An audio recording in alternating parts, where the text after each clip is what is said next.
Ladies and gentlemen, you just caught me at the tail end of the preparation phase. I'm just sending out links to peeps, and then we'll be ready to go. And yes, this is it. This is the big one. My name is Brian of Chamber of the Wraith, and we're talking Mortal Kombat 11 Ultimate. And the crazy thing about this particular Ultimate look is that it is so multi-pronged, it's borderline ridiculous. First off, we have the entire balance patch to look at, which technically dropped yesterday, but since I don't think we got balance patches today, yesterday, I'm gonna have to try and track them down today. So that's gonna be fun. Then we have to take a look at all three brand new characters, Mileena, Rain, and Rambo. So this is going to be a big ol' ultimate version of the White Lotus Dojo series. So, in essence, I'm going to be a very busy boy today, and hopefully I can find those patch notes. I should be able to find them relatively quickly. I just need to finish up sending this out to peeps, and then hopefully I can get peeps on the way. Now, let's see. Now that I have sent them out to peeps,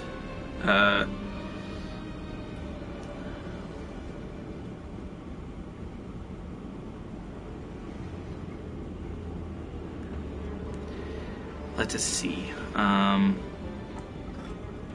Mortal Kombat. I'm trying to grab the patch notes here. 11 patch notes. Yeah, this is what I'm looking for. 1.25 release notes. Mortal Kombat game support. Going to the official website so that I have the patch notes on hand. 11/17/20. That's today. Take me there. Country roads. Okay, now that I have the patch notes out of the way, I'm just gonna do some light casual things. Some light casual things. Nothing too crazy. I should have charged my controller before I started this, to be honest, but let's see. Classic Scarlet. Could not give less of a fuck. Mileena, including maskless Mileena. I'm pretty sure all of these are gonna be a thing, so that's whatever. Oh yeah, I know what we can do while we wait.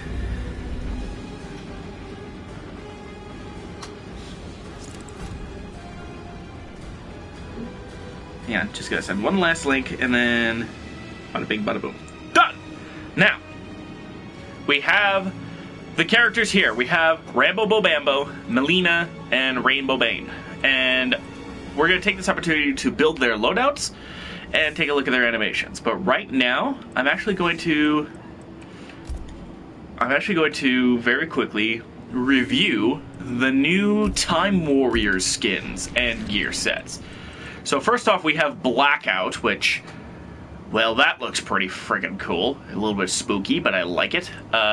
Fortunately, Mogwai's not that far up, so if I don't end up liking it, I can switch it back. And then Blade of the Sun Emperor was the sickle. Now it is Exit Handler, which I don't know what that means. And then the Shadow Wrath of Genghis is now copy and paste. So this was the cyber hacker noob.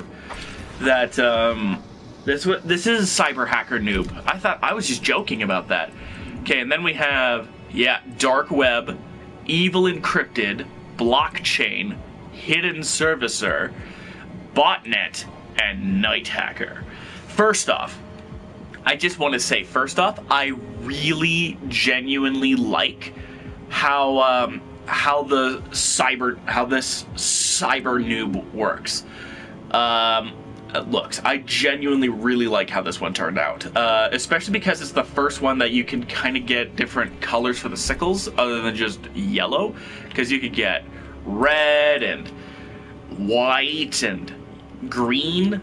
I'm gonna go with red because that's one color I really like with black, and I'm willing to bet, yeah, it works with the other sickles too. So if you don't mind the glowy skin but want to throw on your own stuff, like if I throw on Mogwai, it would work out just fine. But I think what I'm going to do is I'm actually going to replace He Who Laughs, the Batman skin, Oni Shark's Tooth.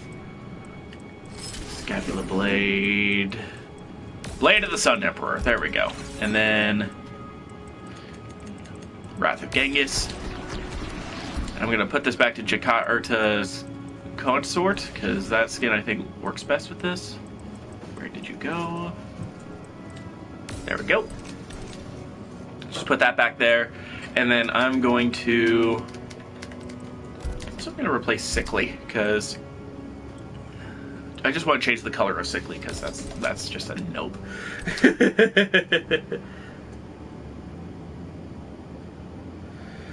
Alright, so we have that, and then we have He Who Laughs. Now, honestly, I'm not the biggest fan of Batman Who Laughs in general, so I'm going to replace it with our Cyber Hacker. So that's a good sign. Definitely at least a 7. I'm not totally sure how I feel about it just yet, but if I had to say for sure, I'm willing to bet that... Where did you go? Oh, that's right, because I have all the sickles, so... Exit Handler. And then... Copy and paste. Quickly boost the XP. I didn't realize I had to play out the whole damn animation. And then we have... Free to share that. And I'll just very quickly send it out to some Facebook peeps because I forgot to do that.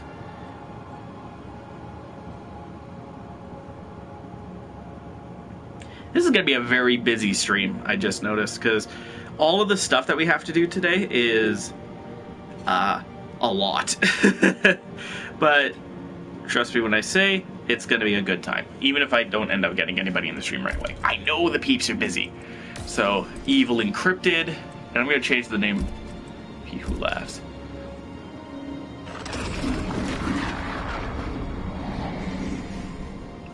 Yeah. So I'm going to change the name of He Who Laughs to something leetspeak.exe, I'm thinking.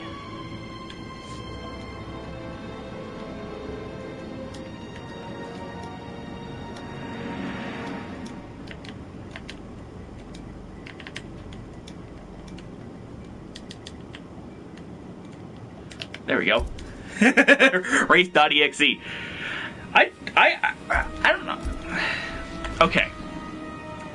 Aside from the fact that you could do red, I genuinely kind of like how Cyber Noob worked out. I'm not gonna lie. I'm not gonna front with y'all. I like how it worked out. It's a very different version of Noob, and ultimately that's what more skins should be. It's a different version, even if it doesn't necessarily work out for everyone. It's a concept they can try. They're stretching their legs on ideas. I, in my opinion, want to see more of that. Then there's Liu Kang, who I actually preemptively prepped. I actually preemptively prepped this one. I call it Johnny's idea because, let's be honest here. Oh, shit. Let's see. Cyberhunk. Okay, so it doesn't come with the sunglasses. Alright. So we got Cyberhunk. Blunt Force Drama. Definitely sounds like a fucking movie thing, if anything. And Hands of the Future. I think, are these the only ones that are like gloves? Like straight up gloves, not just bracers. I think they are. Because, I mean, you have the bracers over the hands, but they don't fit over the... Oh, wait. Hunting Eagle's Claw is basically a glove, so... Okay, so it's not that they haven't done gloves before, it's just this is the most glove-like they have been. God damn it! I might need to plug this sumbitch in. Might have to plug the sumbitch in real soon. Before I forget, because I don't know if he got this, so... I apologize for this.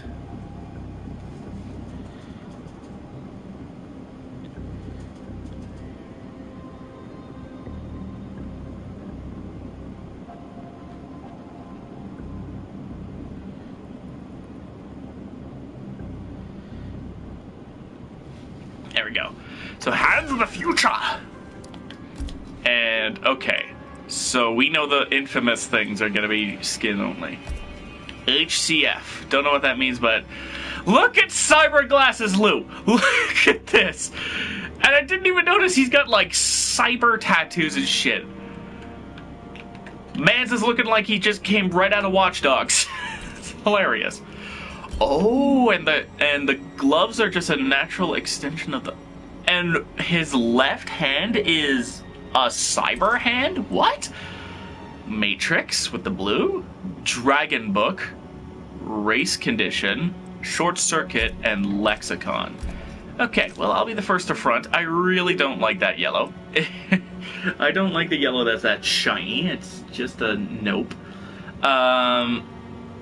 HCF looks pretty good, but I really like Matrix and Dragon Book. I think I'll do Matrix on this one. But I want to see something. So, this Liu Kang has a cyber hand, right? Oh, that is neat! Oh, that is actually neat! I'm not gonna front. I really like that, actually. I actually really like this skin. I thought it was gonna be tacky, and it still is tacky, but the way it ended up working out, I would say is actually really nice. What are my second smallest bracers? I'll just stick with these. So yeah, these are definitely staying. I'll give my final thoughts once I have them all on hand. And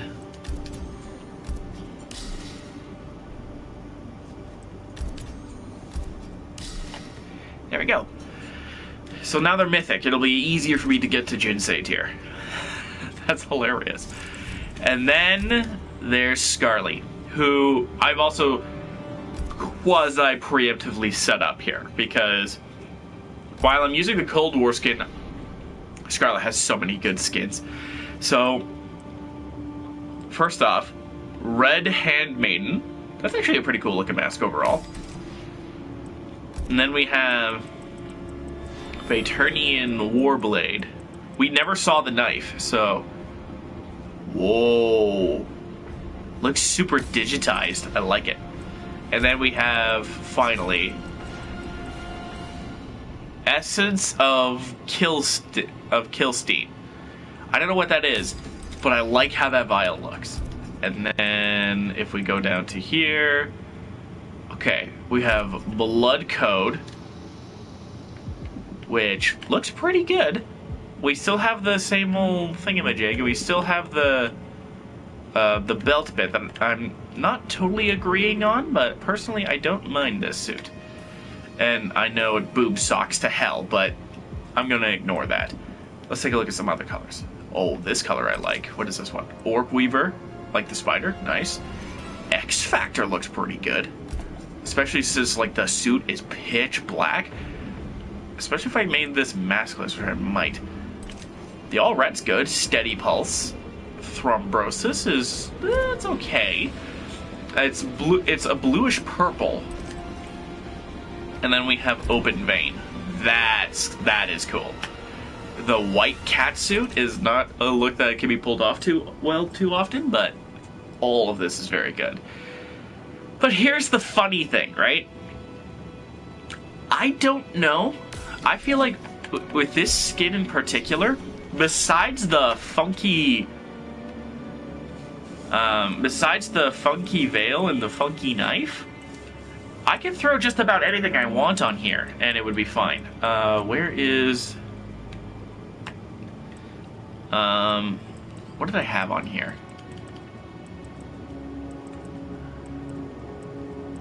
I don't remember what I had on here exactly, but I'll find it. Like, I could go back to... I could do Mistress of the Dark, for instance, and it would still work out just fine. But I'm gonna throw on the... Where the hell is Maskless? Oh, right near the top. Okay. Yeah, I'm gonna throw Maskless back on, because that looks really cool. And then I could go back to the Vaternian Warblade, and again, it wouldn't look too remiss. Oh, especially since it turned out gold. But I'm gonna have a look at that weapon specifically, if I can. How do I bring that into focus without making it look awkward? That's probably the best I've got. So let's see. Okay. Alright. Alright. Alright. Alright. Okay, so it looks like the gold is just kind of there for that. And then I'm trying to remember what I had for the blood vials. Okay, splatters of royal blood is on this one. Blended meat juice is on this one. Cardiac arrest is on this one. I might actually switch this over to Cold War too.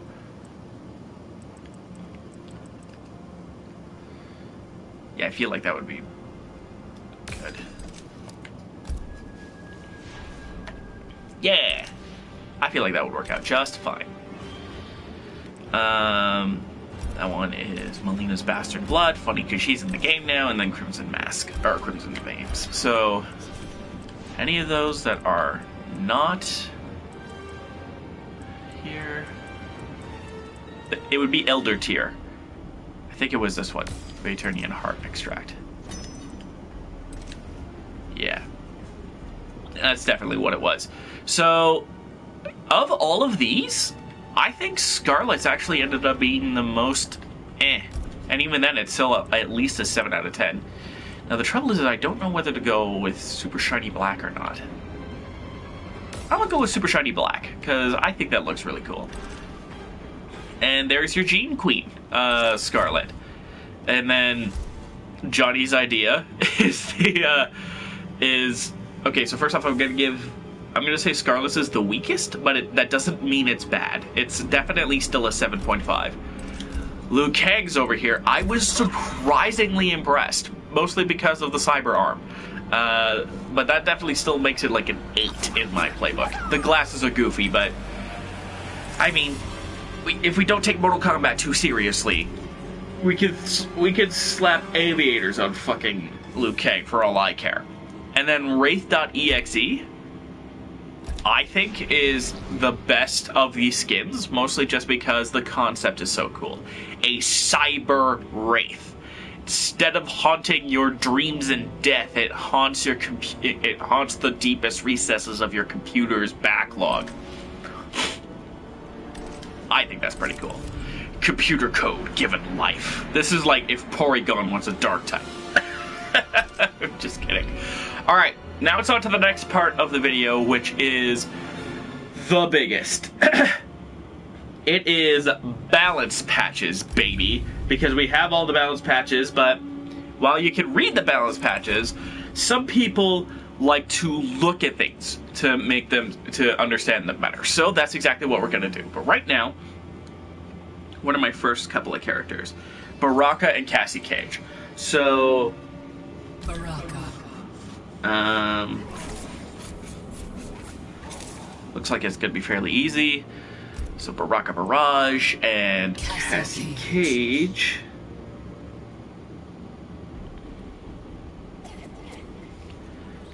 Bitch and Bubble seems to be the ability that has been most adjusted. Okay. So we're gonna take a look at balance patches because I imagine some of you people would like the visuals instead of just reading. So I'll just go over the not important stuff. So we have move list corrections, improvements to AI logic, added several new brutalities. Mr. Alucard on YouTube has found them all already. Added the option to toggle the ability to use custom variations in tournament mode options. So, do you want customs or do you want to just use the old tournament standard, which is fine. Slightly adjusted the head victim region location, so it's a little harder to anti-air. Most basic and combo attacks now allow for button input buffer during the last 4 frames of recovery. So, that basically means that in the last 4 frames of recovery, we can, if I'm reading that right, that basically means that it's a little easier to go into your special attacks, making these conversions a little bit easier. Hop attacks are now immune to all down front punch buttons until their recovery frame. So just like that, when I lose my active frames and I'm recovering from my short hop 1, that that is the only time you can poke me out of it. Otherwise, I'm immune and I can short hop you, which is nice. Get up recovery is now 4 frames faster, so you get up slightly quicker. You probably won't notice it exactly, but it'll feel a little bit faster, more so than you notice it. Delayed get up now uses a unique animation, displays in-game message, and only has one timing of 20 frames. Previously short was 15 and long was 30. So okay, so this is what they did. When you delay wake up, you used to have the option to off. You used to have on. You used to have short, long, or none. And the short one was 15 frames, and the long one was 30 frames. When are we gonna fight again? Probably sooner than you think, Mauricio. I'm just gonna finish up the stream and maybe sometime this weekend if I have the time. So keep an eye out for that one of me. I'm just running through balance patches right now. Now, they went for the lighter end. You can see the delay. And she delays for 20 frames every time. No matter what, she'll be delayed for 20 frames, meaning that I can time my meaties properly. I can see that it's a delay, and then I go for it. And fun fact, they actually brought back an old animation that they did not use for Injustice 2 at all, for delayed wake-ups. So, that's fun. Fatal blows now have a longer 6-frame window to flawless block, have slightly less pushback on block, and no longer push back from blocking cornered opponents. So this is big. This is a big nerf to Fatal Blows that is universal. I'll keep an eye out for you on KL. Alright, cool. Oh, that reminds me, we have to go back and grab our KL stuff after this is done. So, if an opponent were to block this, and I'll just have stance block because it works. So I can block high but not low. So, if I were to Fatal Blow with Baraka, which is universally really good, which was really good, you can see I'm minus 24 now with this range instead of a little bit less range. So it's a little bit easier to punish a desperate Fatal Blow. And that means, and if you have a move that's 20 frames about and reaches that range, which I'm willing to bet that you have a character that does, you should be able to catch them this way. And the same actually applies for if Cassie Cage were to use her Fatal Blow. So if I were to block it, see it's minus 14, and I'm that close. Meaning that I think there's a buffer on block now. I'm pretty sure there's a buffer on block. That's what that buffer is for. There we go. Yeah, so that makes that easier to punish, and then I can reversal punish with my Fatal Blow if I'm at Fatal Blow, thus giving me more damage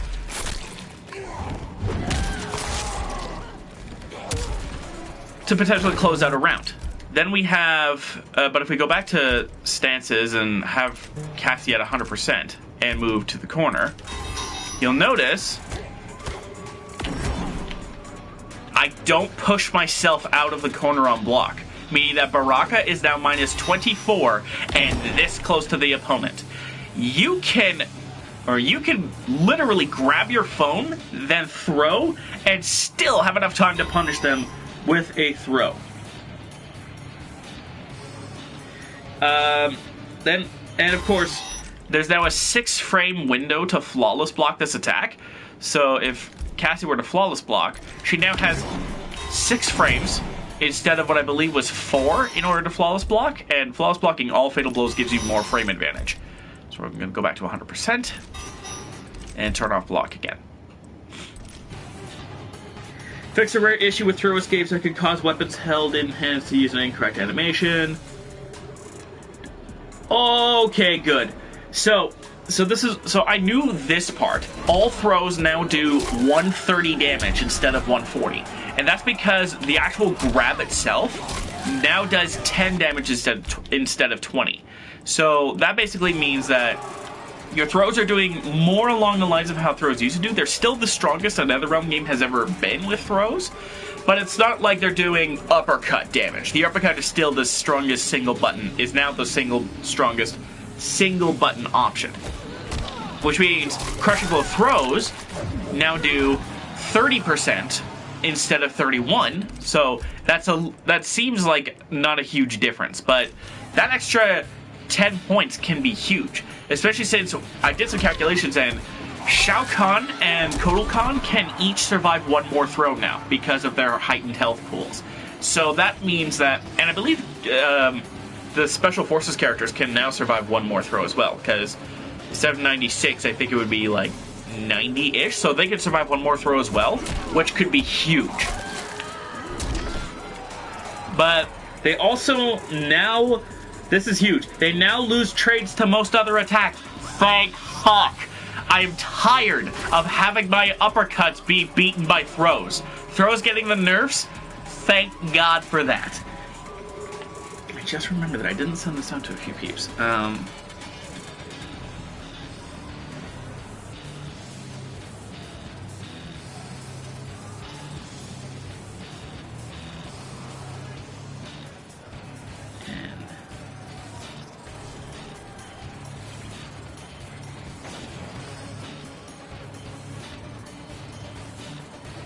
And yeah, MK11 Ultimate is live. There we go. So, overall, I'm very happy with how the changes worked out. When a basic throw startup is interrupted, it will now cause the hit reaction to occur at the current location of the character instead of the starting location of the throw. So, I guess if a throw trades, it will,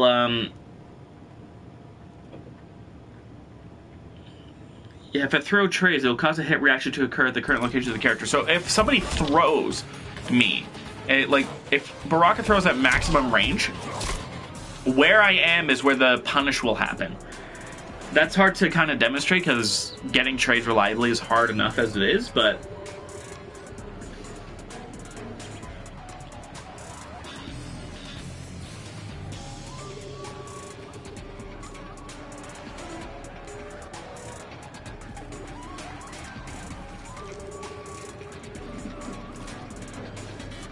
alright, sorry.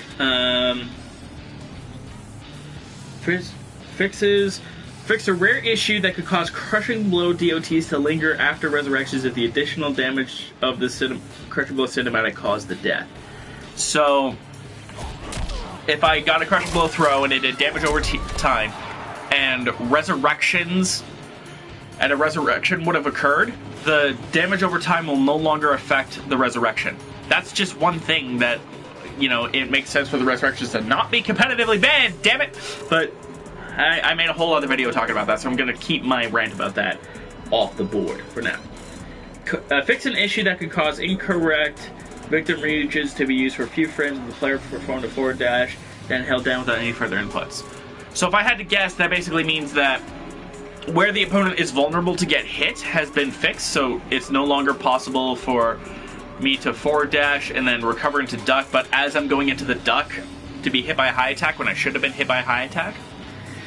Most combo attacks can no longer hit opponents from behind unless the opponent is in a combo. So, if Baraka had a combo that puts him behind the opponent, then he won't be able to do that unless he actually hits the opponent, which makes sense.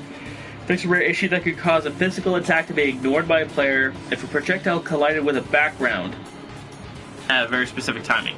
That's a very specific bug I don't think I've ever seen, so we're going to move on. Slightly adjusted victim regions on several regular reactions. Okay. Added 4K cinematics, optional free DLC available in the Steam DLC section. Okay, so it's just a quick, you want 4K cinematics? Go to Steam if you're a PC player. For me, it's automatically implemented because I'm on PS4. Added higher fidelity shadows through the shadow settings in the options menu. Recommended for higher end machines. So this is for your PC. This is your PC stuff. And then shortened boot time after the initial launch. So there we go. So it's all just PC stuff and at the end there. Combat League.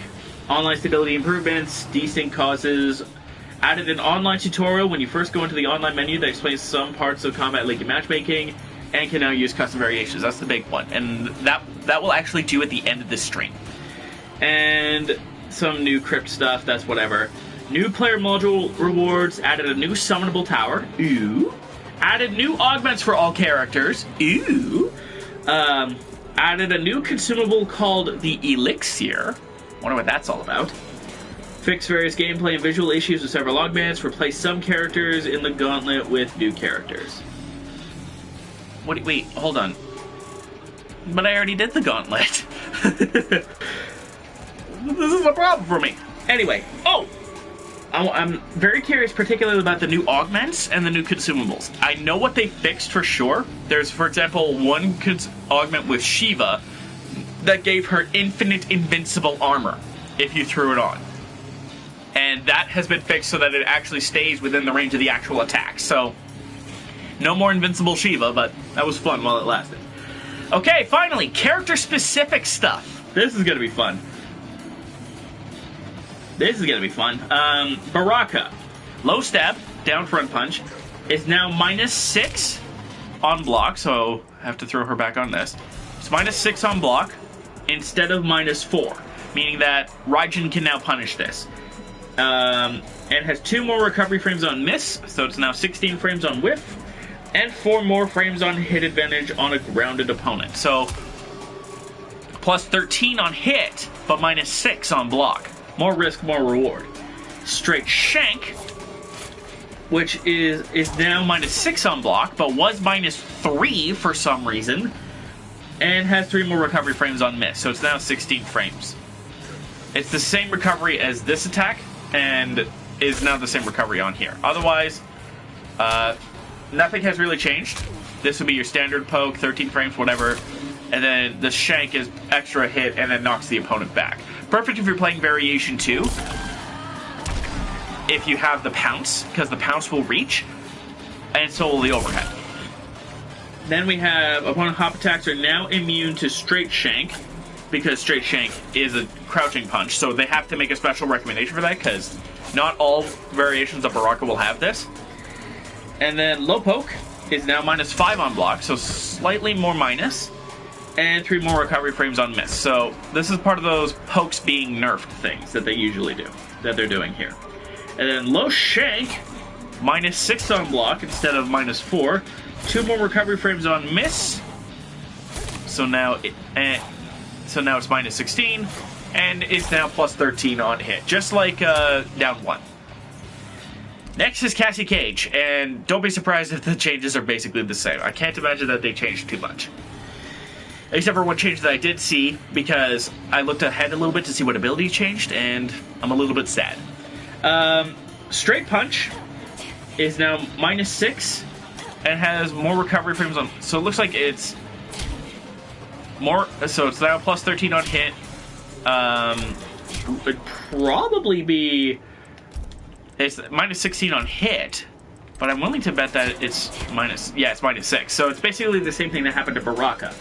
And plus 14 on hit, -5 on block, and 16 frames of recovery there. So it's very similar to what Baraka got.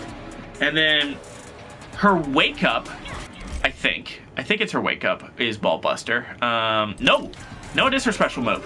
So short hops are now immune to Ball Buster until they recover. So short hops just got strong.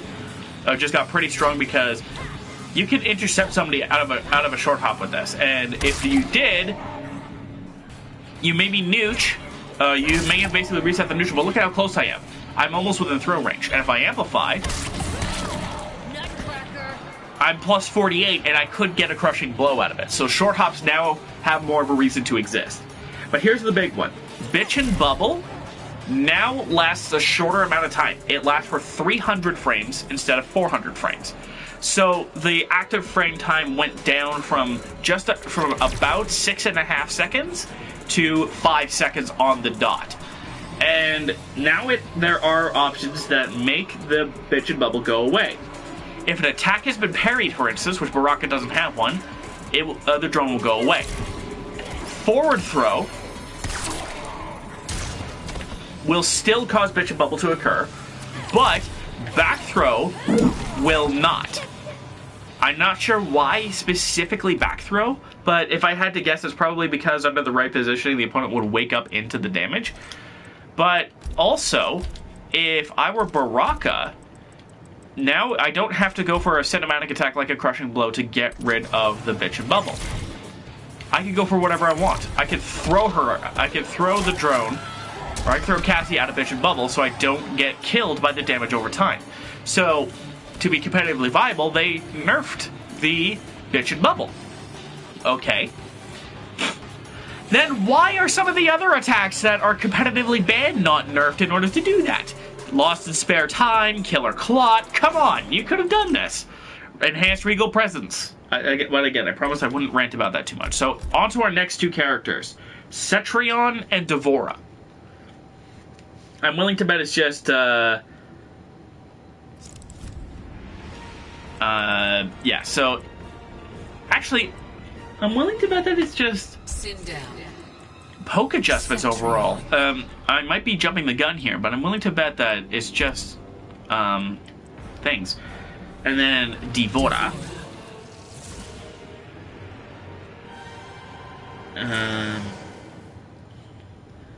Bug Bash. Oh. I know Honeybee's gonna be happy about this. Alright.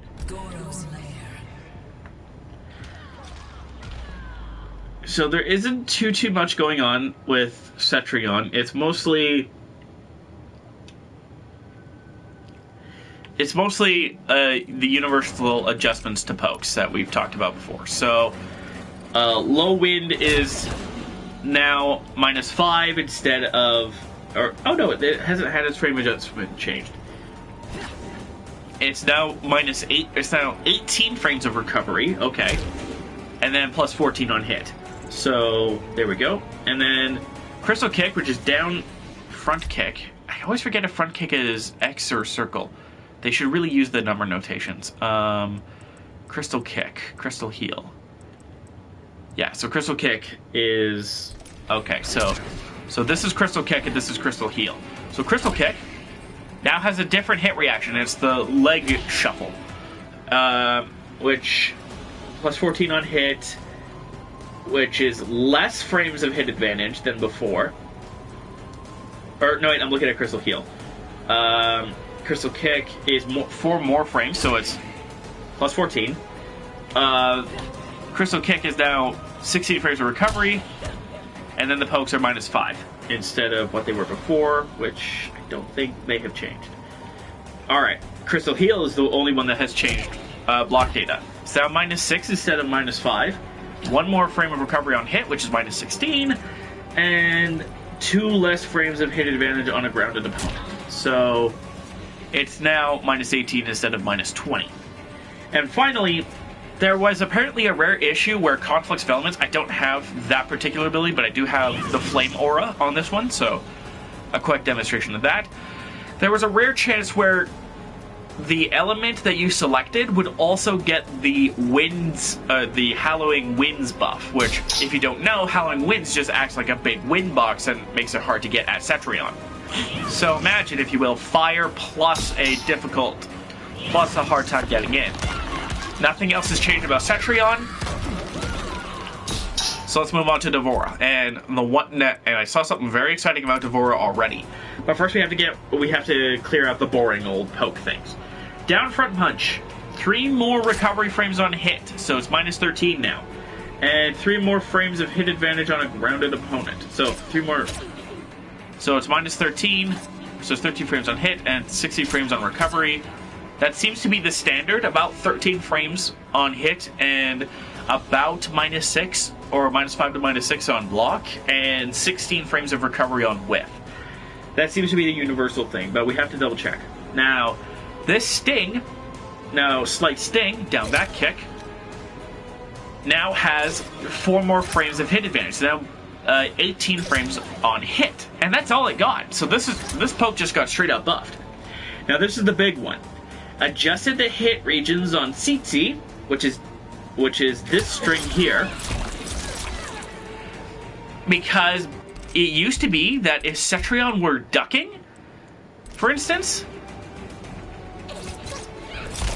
I would straight up hop over Cetrion. Now I don't. And there's now a close and a far version. So the crushing blow is still the same, which kind of sucks, but I could do something like let's go for full screen so I can show you. So how do I do that?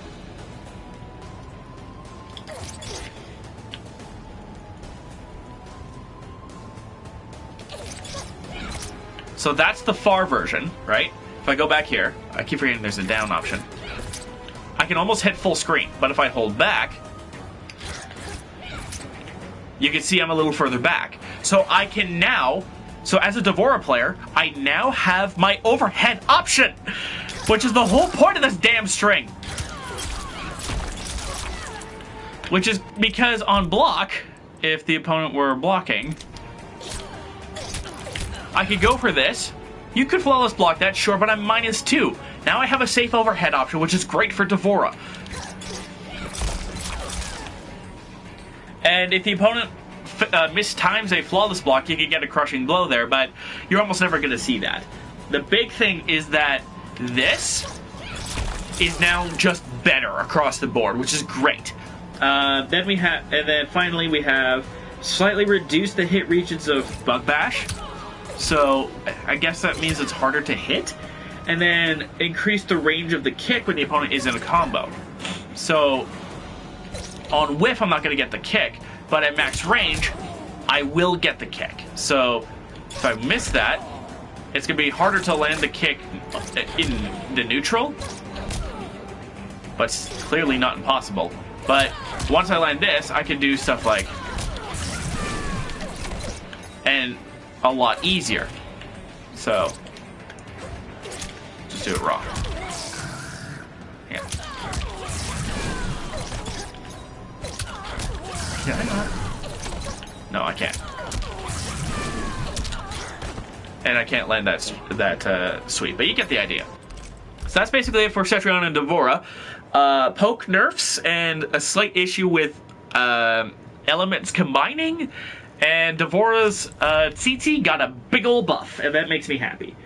Then we have Aranus Blackus, who got a lot, and Frost, who doesn't have too much. But I can talk about her banned ability. She's the first character to have a banned ability. I just want to see. Eagle Blighter, Sandy Soul. Down Peacemaker is the only thing that got adjusted as an ability. And Zaterran Spit.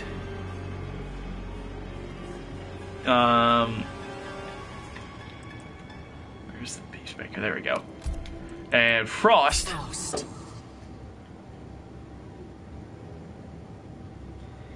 Yeah, they nerfed it anyway. So, anyway. Core Trap. Core Trap is banned. You cannot... First off, I'm just going to say this now. You cannot use Core Trap in competitive play. It's one of the banned abilities in the move list, which sucks. It really sucks. But what are you going to do? Not much, really. And I forgot I was going to build a Kotal Khan variation, but that's besides the point. But Aaron Black, he got a lot, so let's talk about it. So I'm going to tag those moves first. Oh, I'm playing as Frost right now, that's right, because I have the remember settings to on. Low boot down towards front kick, which I don't have because that's part of an ability. I'm gonna have to fix that. I'll save Ankle Biter for the end. Sandy Soul.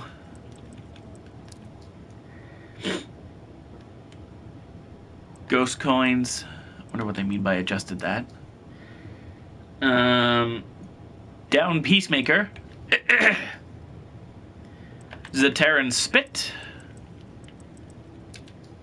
And Rising Stock in Locked and Loaded. There we go. Okay, so low boot.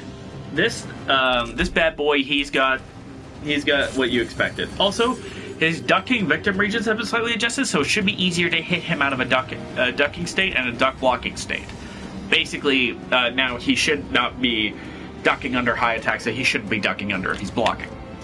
Then we have low boot, which is now -5 on block from -3, and has 2 more frames of recovery on miss. 18 frames. Frame advantage is still the same at 11 frames. Ankle biter. Oh wait, we're saving that until the end because I don't have that equipped. Sandy Soul is now -7 on block, which means while you're not going to be able to punish him from here, I don't think, in 7 frames. It's definitely really good to see that he basically gives up his turn. Now the next change is going to require a combo and a fatal blow, because the hit regions of ghost coins when an opponent is in a combo has been slightly increased. So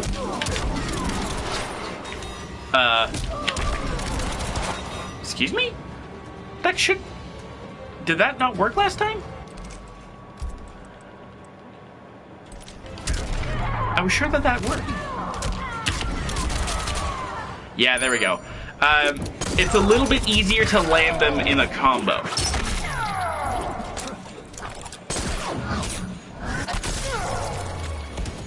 So if you're trying to combo into ghost coins, should be a little bit easier for you. Next is Down Peacemaker. Slightly slower at 20 frames instead of 15, but is now actually a low. Yeah, you can totally feel that instead of 15 frames. Wow. Is a low block, -14 on block, or -13 because of the pushback. Wait, hold on. Or -12 if you get the pushback, right? It's supposed to be -14, but because of dynamic block data, expect it to be more around -13 on average. -13 on Flawless Block. Both of these, by the way, are down from -8. And on Flawless Block,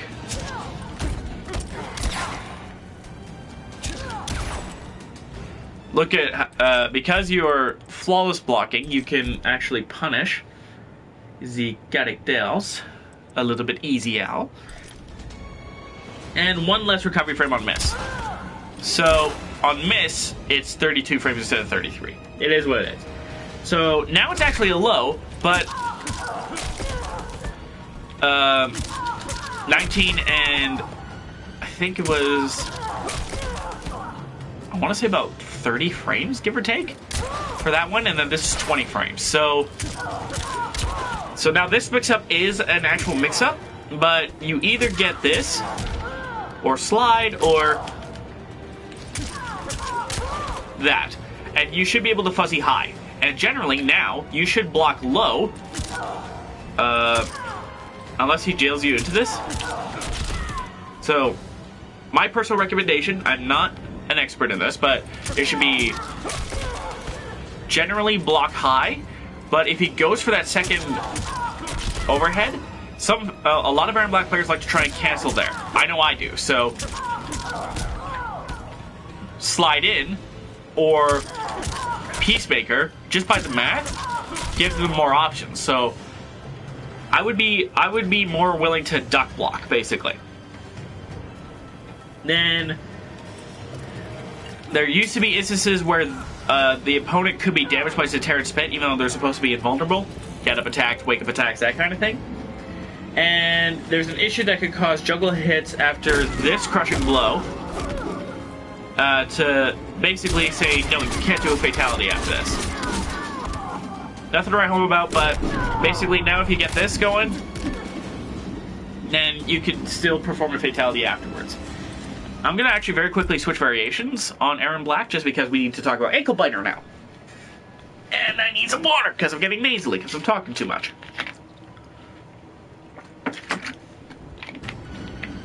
You know, as you do.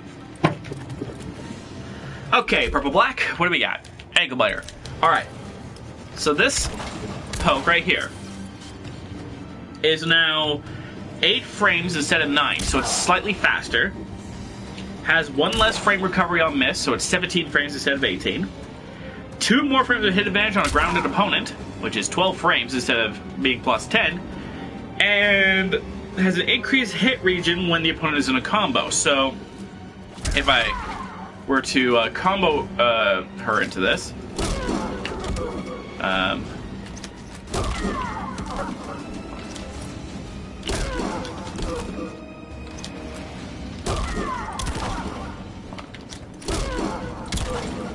somehow.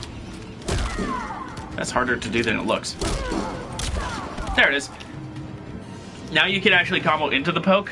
Don't know why you would, but, I mean, it's an option now.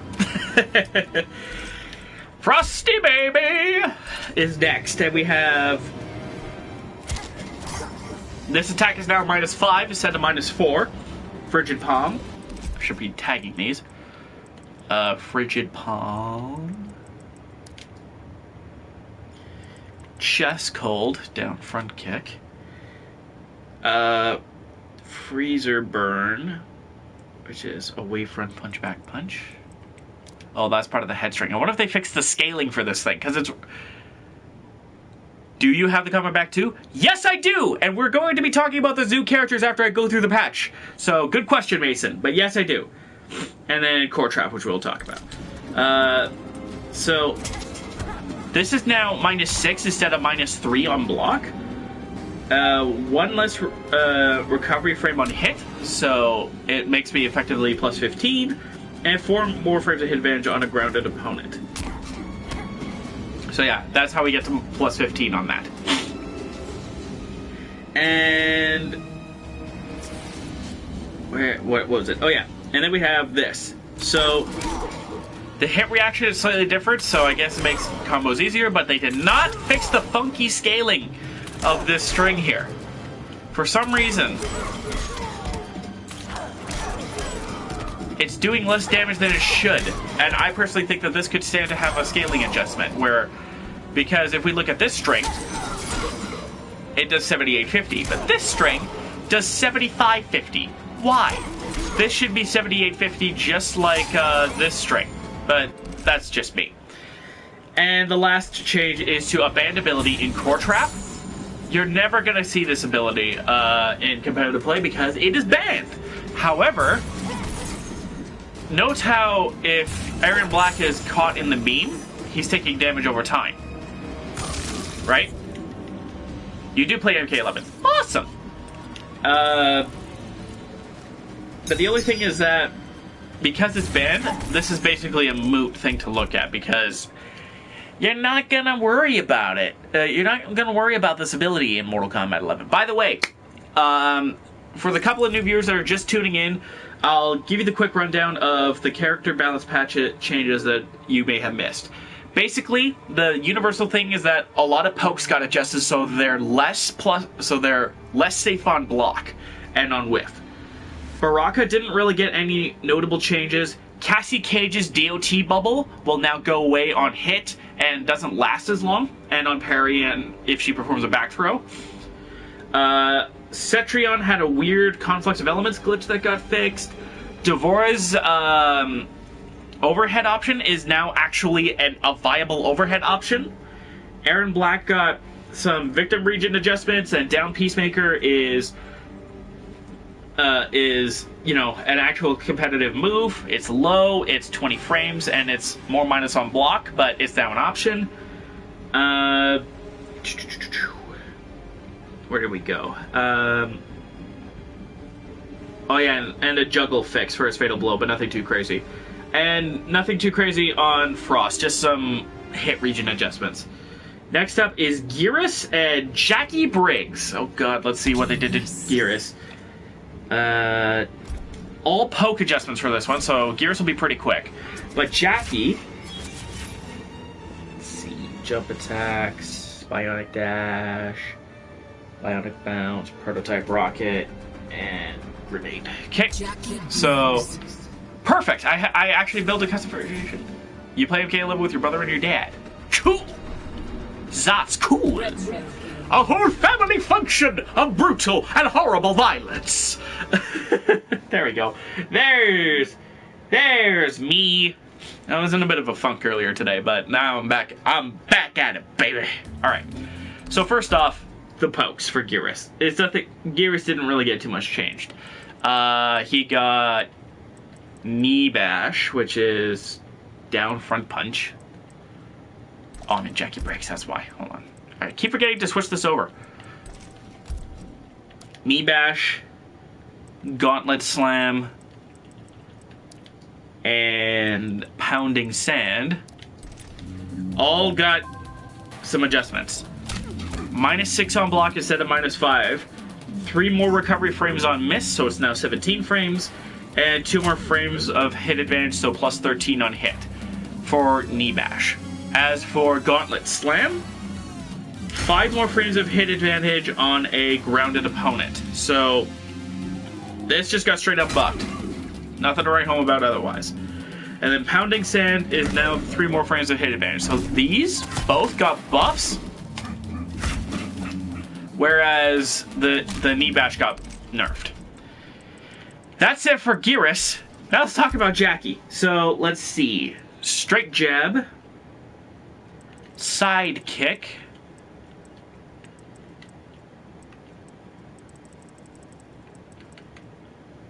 oh, side strike, down and front kick. I misread that.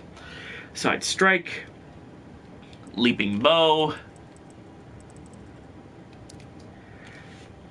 bionic dash. This is one of the ones that they discussed before. You'd probably be able to see it.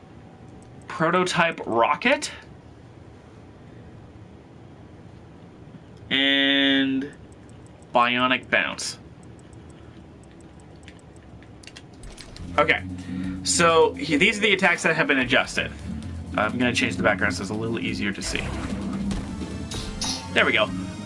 Straight jab is now -6 on block instead of -3, and has more recovery frames on whiff. So this is, if you're wondering, like, what does that matter about whiffing? Usually I don't whiff pokes.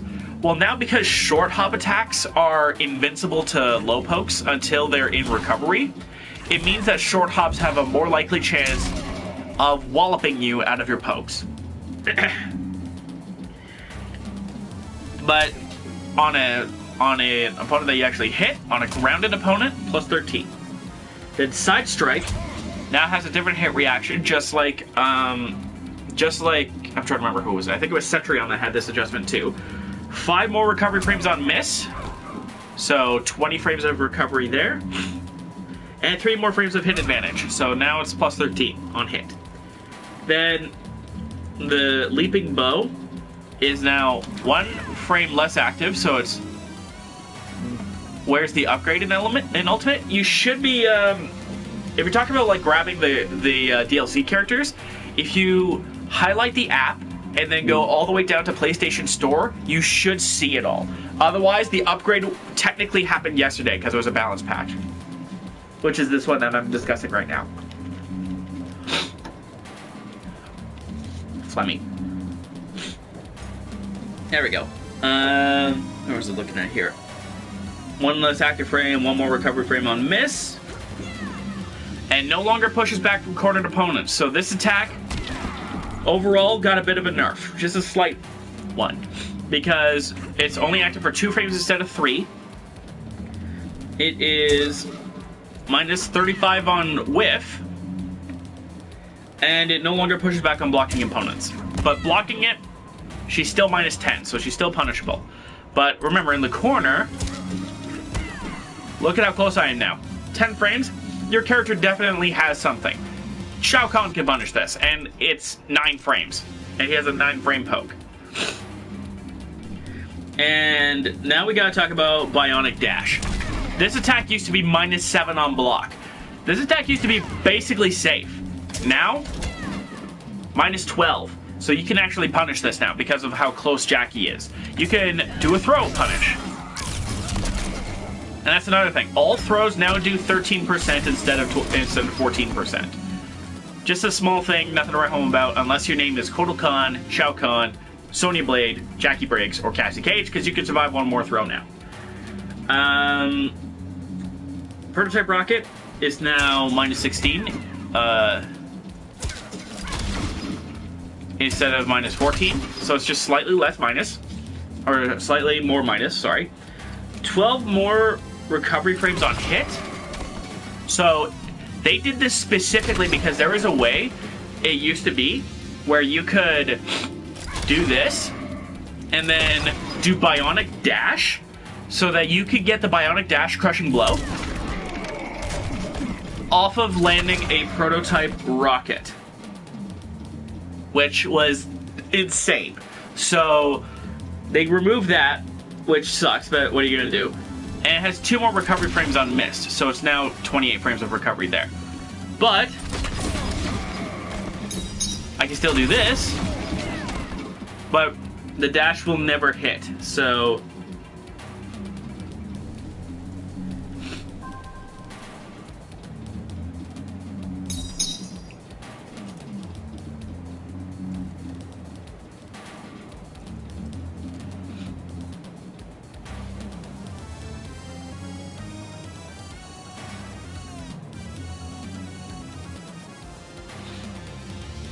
there we go.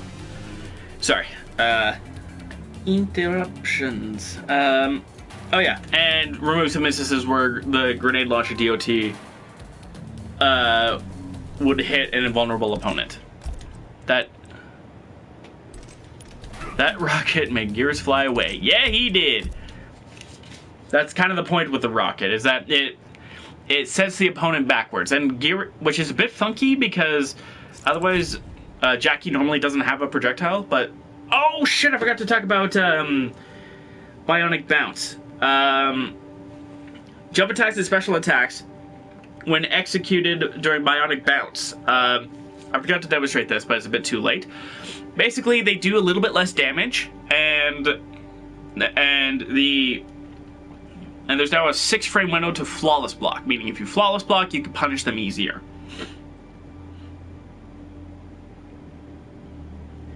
Now let's talk about... Ooh, Jade looks like she's got quite a bit.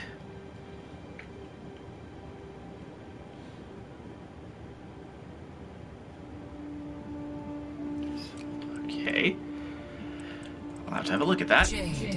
So, I don't think I have both of these abilities right next to each other, so we're going to have to switch them around a bit. But next we have Jax. Quick drill, side strike, and step back. Okay, so it doesn't matter which one we pick, so I'm going to just be up on this one. Special Forces Desert Command. Alright, so, Jade! Her pokes... And... Oh, and they adjusted her wake up. Didn't adjust that damn uppercut, though. Whatever. Because of some adjustments, I'm willing to bet that the uppercut overall has been nerfed, but I'm not 100% sure. And then pierced.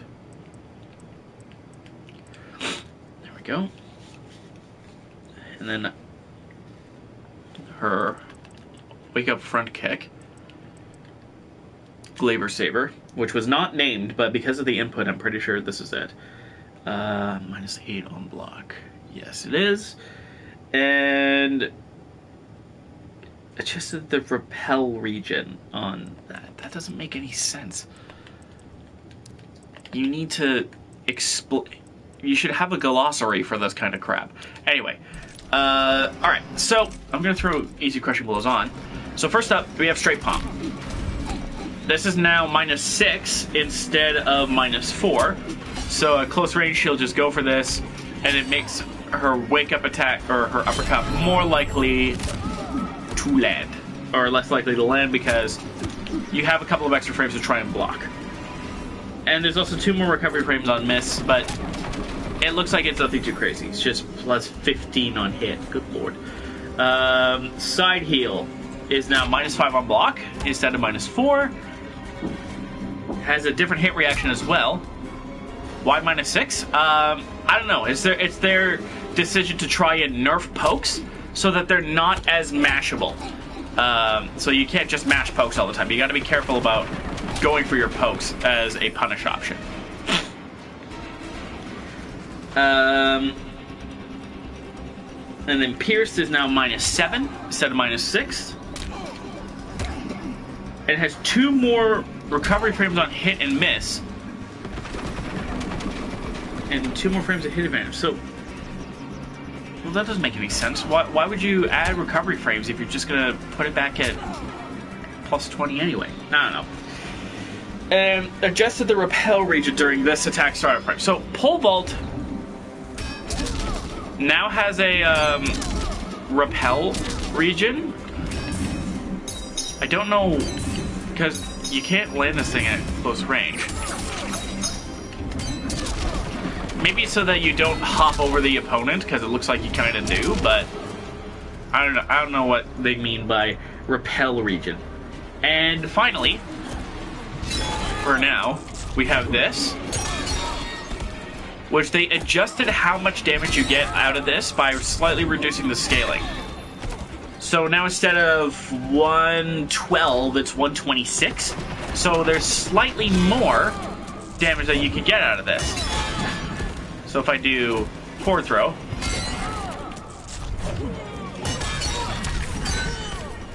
and do that, now I'm getting almost 30%. So she's getting more damage out of that crushing blow. Again. But the caveat is, this crushing blow right here does 10 less damage. So ultimately you're getting about the same amount of damage regardless. It's just that they reduced the combo damage scaling of that throw because throws overall do less damage. And I imagine there's going to be a couple of those that are like that. Probably the same with Shao Kahn when we get to him. And before I forget,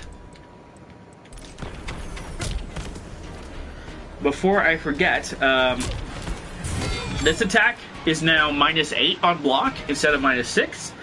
Has 2 more, and -13 on flawless block, up from -16. And has 3 less recovery frames on hit and on miss. So it overall got slightly nerfed. Now I gotta move on to Rival of the Dano. Just makes Jackson stance. Oh, that doesn't make any sense. I am not understanding what you mean. Like, I get the down O being circle makes Jackson stance. I do not know what you mean by that, my friend. I apologize. But finally, we have Delia's Dance, which is just a visual. It's just a visual issue. Otherwise, this attack is not adjusted at all. Next, we gotta talk about Jax, and prepare for disappointment.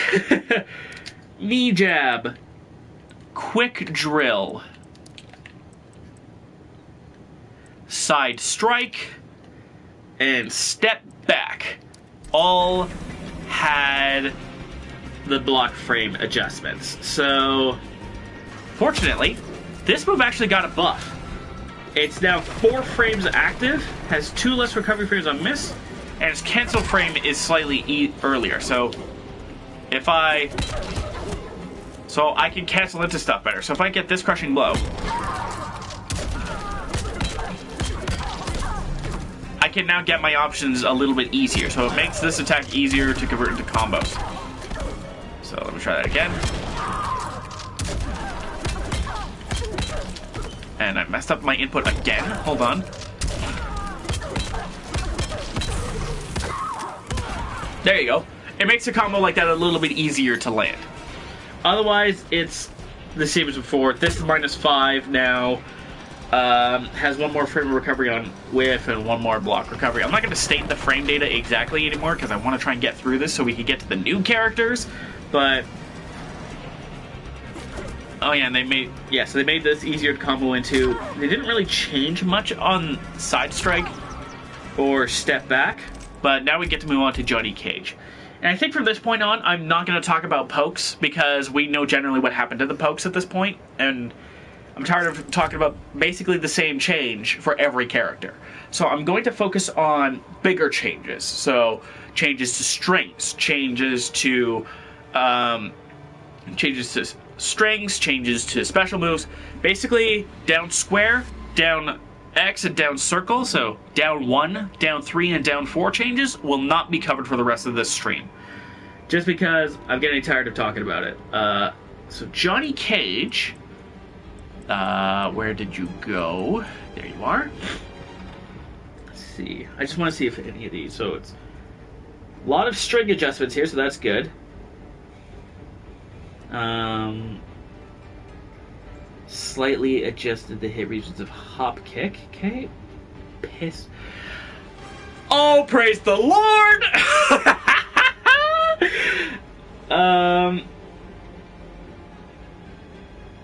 Johnny Cage.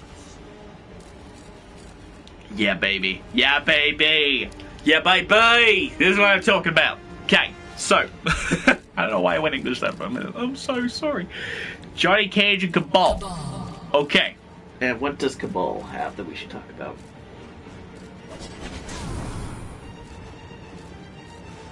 What? So they okay. So I'm gonna have a rant about this in a minute. That's this. We got shit to talk about here. I'll tell you that much right now.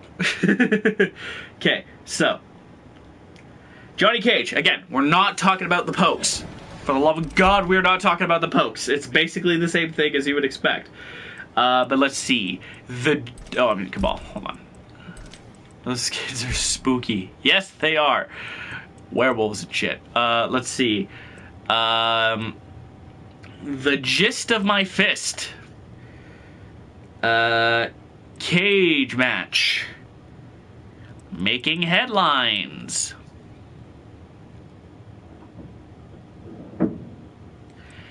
Tearjerker.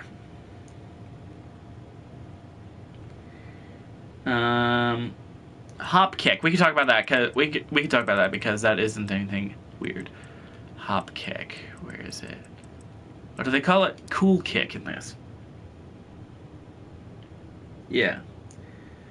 Yeah. This is gonna be a big one. I think because holy fuck, Johnny Cage actually has a good armor breaker. We'll talk about that in a minute. But right now we have the gist of my fist.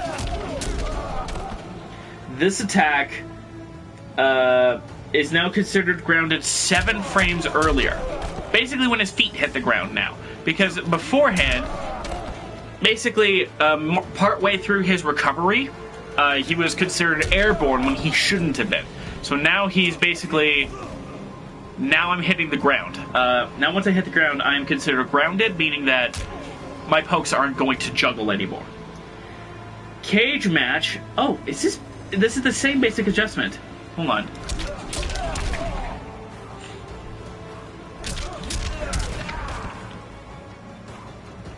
Yeah, so this is the same basic adjustment. So once his feet hit the ground, he's considered grounded. So I think these are generally nerfs here. Why do they keep nerfing Johnny Cage? Yeah.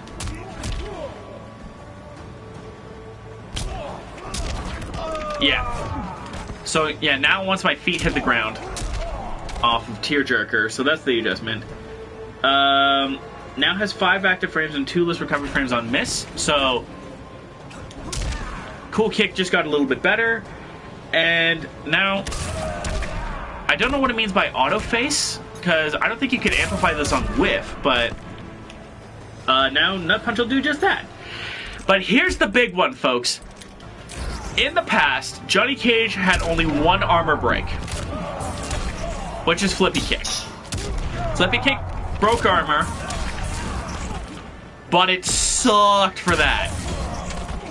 But now, his command grab does too. Big flashing. I don't know if the hit sparks are supposed to be that big, but I like him that big. I'm like, whoa, crazy shit. And you can get more damage off of it. And amplify. Look at that. We're getting fatal blow damage now instead of that, which is 10 more damage than if I got a double uppercut. So I do this. And now I do pissed off.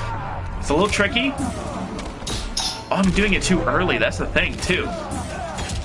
Bam, bam, bam, bam. Look at that! I'm willing to bet. Okay, I can't cancel into it on that. But maybe... Oh, maybe. Oh, punch. Maybe. Oh, I don't know if I can do it on this. I'm doing it too early, so it's hard to know. Hold on. Okay, I don't think I can cancel into it if I whiff it. But seriously, that is godlike. So they try and break away from that. No, sir! They gave Johnny Cage a really good armor break, which is really good. Cabal's old... Oh, and they fixed a rare visual issues. Rare visual issue with sunglasses when throwing shades are flawless blocked, and adjusted camera controller shakes towards the back throws. Again, nothing very big, it's just small things here and there. Now they changed flash parry for Cabal to make it competitively viable. But they completely changed how it works. So, first off, this attack used to be a true parry, where the opponent would hit the Cabal, get parried, and then he could combo off of it, right? But now, that is not the case. If I parry this attack, the opponent now takes 90 damage up front. And I don't get a follow-up.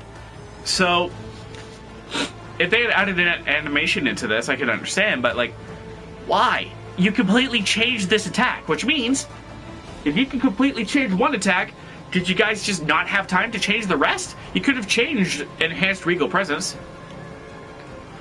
Does it work on projectiles? No. Flash parry does not work on projectiles.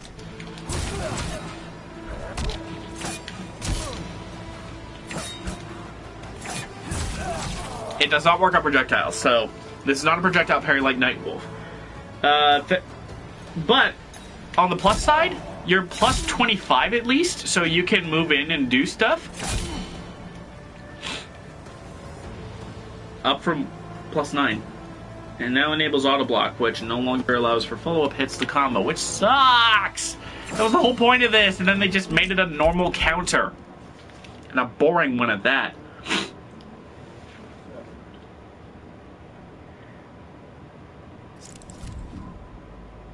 Okay. Kano didn't get all that much. He just got some he just got the universal DOT adjustments and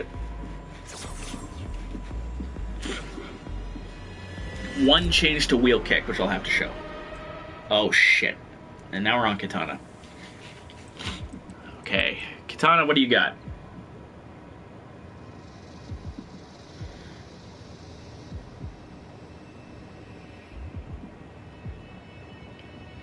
Oh, that's cool.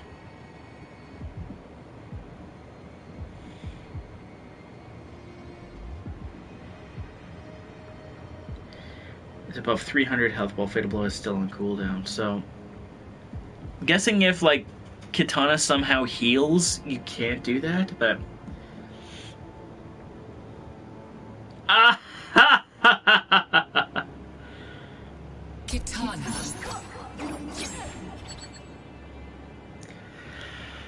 Okay.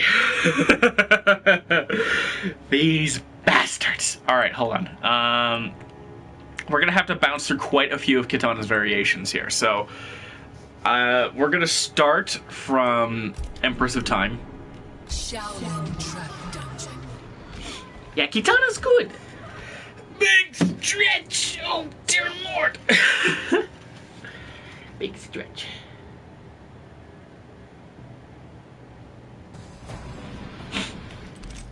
The only thing that really changed for Kano that is of any note is a change to Devo Kick, which I just realized I'm on the wrong variation. Where is Devo Kick? Was it Devo Kick? Devo Strike. Oh, Wheel Kick, sorry. So, but wait, he doesn't have a move called Wheel Kick. What does he mean? What do they mean? What do they mean? They mean towards 3. Okay, so they mean under kick. I get why they called it wheel kick. I mean, look at this thing. But this attack will no longer sometimes switch sides with the opponent when done in certain circumstances. So... Oh, and the breakaway's still on, so I'm going to turn it off. So...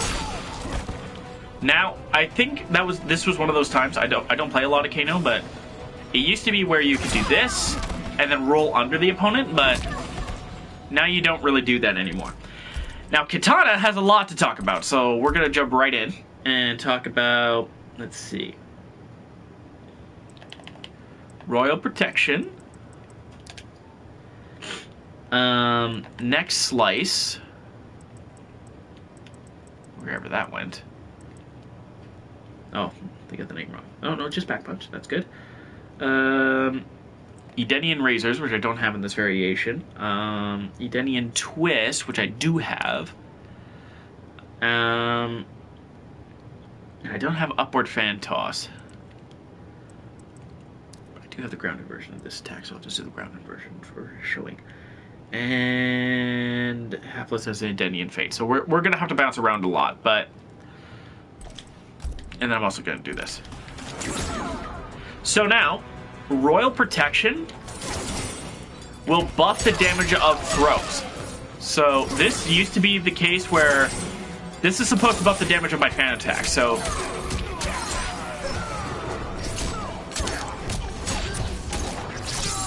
as you can see, I'm getting damage. But now a few attacks are now affected by Royal Protection that were not before. Quick Execution was one of them. This does only 10% damage. Now it does 20% more. Now it does 35% more. And now it does 50% more. So, if I load this up fully, even without the Crushing Blow,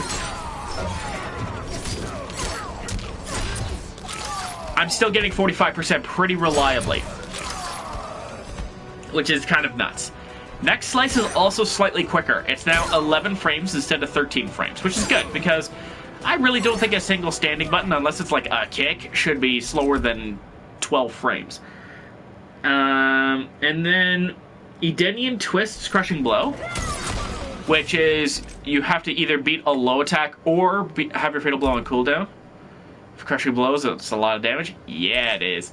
But if, let's say my Fatal Blow is on cooldown, I put it on Kano, because of course I did.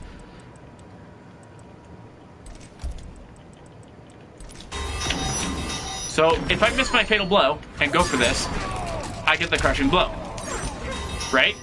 But, if I were to somehow end up above 30% while I'm recovering, this Crushing Blow will no longer happen. Which I'm not sure how you would ever do that in a competitive match. That usually requires something like an augment or a consumable, so... I don't know. Moving on, however, we're going to move on to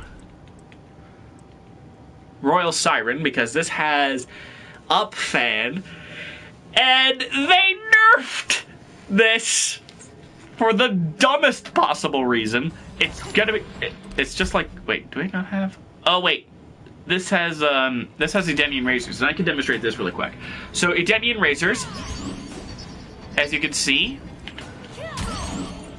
I'm now kind of stuck with one fan. Which, if the opponent were blocking, I'm at the very safest, -6. But that's if I just tap it. If I hold it by mistake, for even a little bit, I'm now -9. And more likely something like -25. Because if I would basically have to react to it.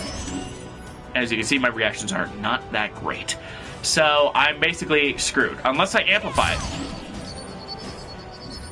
Allowing me to spend some meter to keep myself safer if I let the fans orbit me.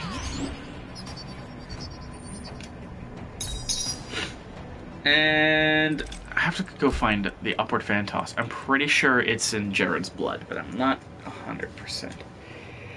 I'm not 100% sure.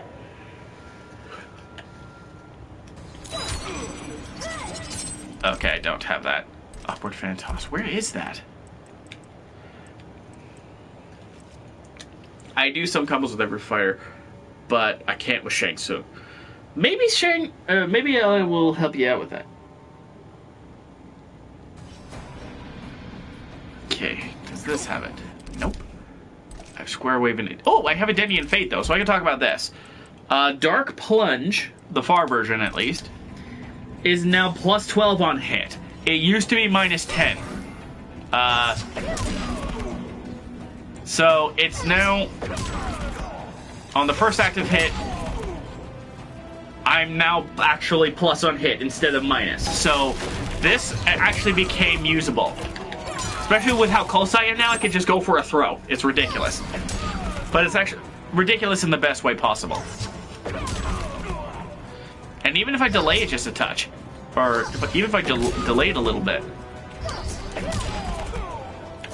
I can just do that. So Dark Plunge just got better in a really good way. So now it's actually usable.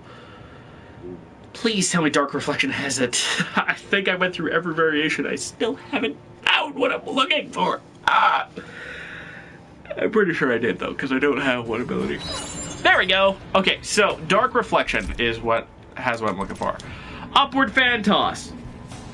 Now has 5 more recovery frames on hit. And this now has 1 more recovery frame. And now enables auto block, which no longer allows for follow-up hits to combo.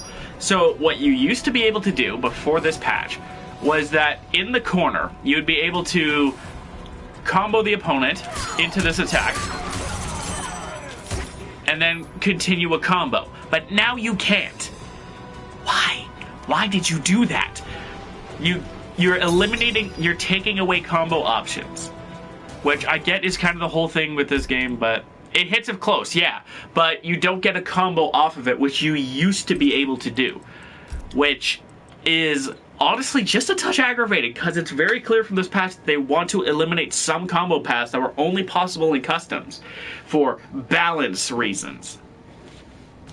You still have to land Upward Fan in order to get them to combo, man, so I'm pretty sure that attack is punishable on block anyway, so I don't agree with that decision at all.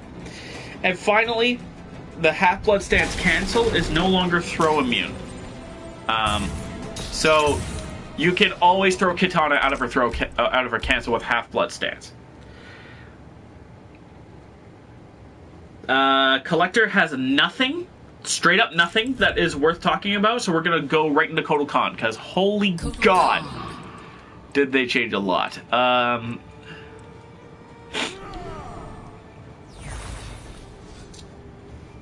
Holy God, did they change a lot with Kotal Kahn. Swipes and pokes and victim regions.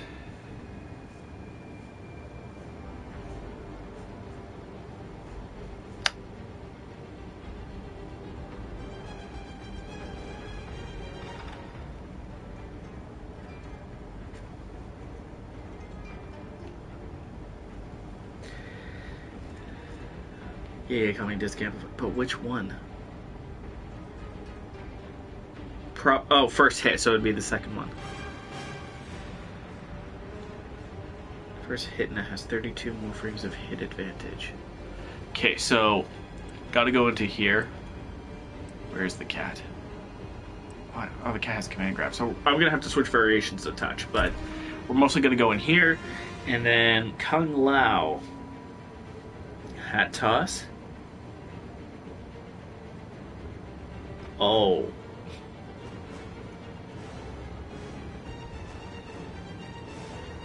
Blood Summon loses trades, guided hat. Okay, which one of these has possessed hat? Envious one. Okay. Black market ally. Alright. Kotal Kahn has a lot to go through. Mostly being victim, region, and adjustments to a couple of his sword strings. So, uh-oh. Ah! Oh no! Hang on. I knew this was going to happen eventually. I will be right back, because I'm going to charge this controller, and in the meantime, I'm going to swipe another one. So I'll be back soon.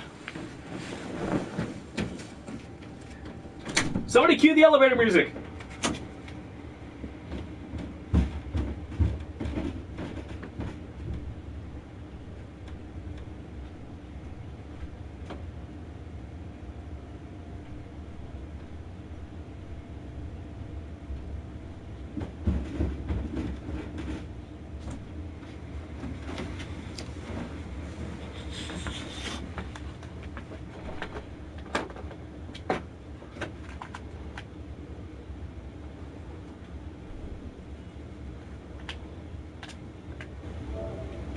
Okay, good. That one is just 2 cells, so that should last me the rest of the stream.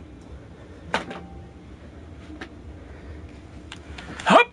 Ugh. That's my worst. But I like cutting loud. But I like shirtless Rev. Okay, so what am I looking for here? I'm looking for this string. Well, I could just do this string. Or nope. I do this. I'll do this one, and then this one. And then the Kami Disc Amplified that they're talking about is this one.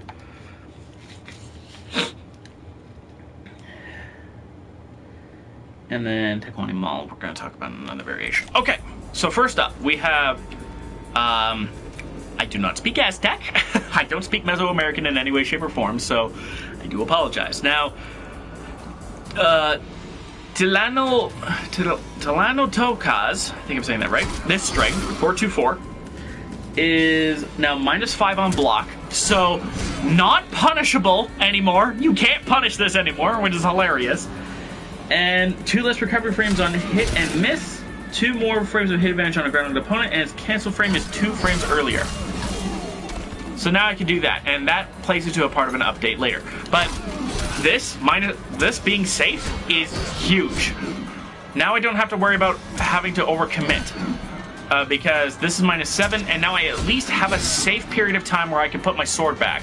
And yes, I give up my turn, but at least I can block now and not get my shit kicked in for it. Then we have the victim reaches on the hit of this. That has been slightly adjusted, same with Blade Push, but nothing to write home about. Then this is slightly quicker at 20 frames, and now has 4 active frames. So it's active for a little bit longer, meaning you are actually fairly likely to catch somebody jumping this way. I'll show you what I mean. So I can't remember exactly off the top of my head for sure, but if an opponent is jumping,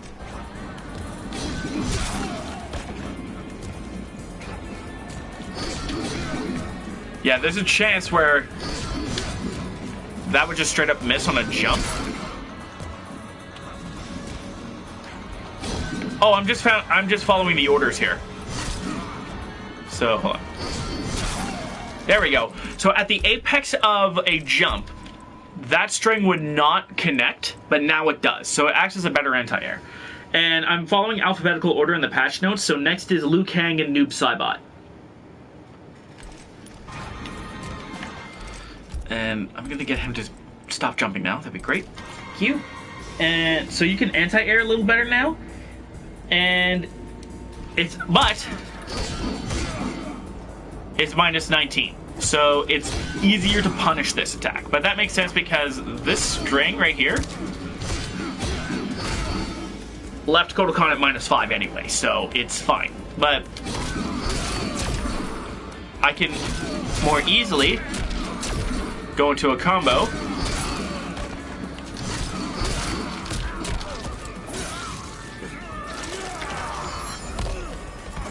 As you can see. And the full string called Mehitskia is now all it is that I'm basically considered grounded 19 frames sooner. Basically, as soon as my feet hit the ground, I should be considered grounded instead of literally halfway through the recovery phase. Which I thought was kind of funny that basically he was still hunched over and was still considered airborne for the longest time. Now, the first hit of the Amplify now has a little more range. Not start of the match range or anything, but makes it easier to combo into if it's this. And the final adjustment is that Tekwani Mall has an adjusted repel region, and the first hit now has 32 more frames of hit advantage. Why that is, I'm not 100% sure, but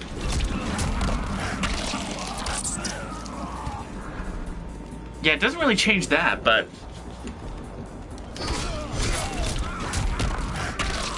Oh, maybe it's to make it... Maybe it's to make it easier to land after a juggle?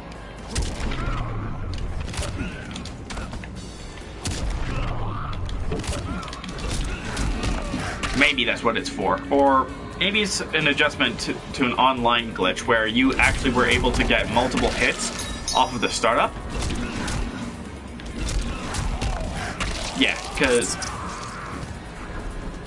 I presume you mean Jaguar, and yes it is. Okay, so next let's talk about Kung Lao. And his changes are, besides the pokes, hat toss when the opponent is in a combo, has been slightly increased, so it's a little easier to land. Okay, Shaolin Slam. And I'll have to switch around with variations a little bit, but the big one here for me is Possessed Hat. So right now, Possessed Hat doesn't have an amplify anymore, but they adjusted the damage, so it's now 70 damage. But it has 18 more frames of hit advantage on a grounded opponent, so at very close range, I'm plus 10 instead of, I guess, minus 8 somehow. But if I amplify it, which is now an option, I wonder if I can amplify as long as the hand's out. No. But the way the second hat flies now, it's almost impossible to duck them both. So, as you can see there, very cool stuff. So, Possessed Hat, I feel like, has been through a really weird period of time where this used to be all you could do, and then for the longest time before this patch, it was always 2 hats, and now it's, well, amplify for 2 hats, and be plus a little more. And then we have Shaolin Slam. Everybody's considered airborne while this is going on, so this is really only important for, I guess, consumables are the thing that I can think of off the top of my head, because certain consumables would hit certain characters that wouldn't hit it before. Yeah, the Buzzsaw, unfortunately, has been nerfed. I don't have it in this variation, do I? No, I don't. But I do have Guided Hat, at least, so we can talk about that. Where is Buzzsaw? I'll figure it out later. Guided Hat now has 8 more frames hit advantages on a grounded opponent, and a slightly increased hit region. So, a little better in combos, and a little more plus on hit. Not in the right home about otherwise. Was it Greatness Within that has that? I think. I don't know. I don't know.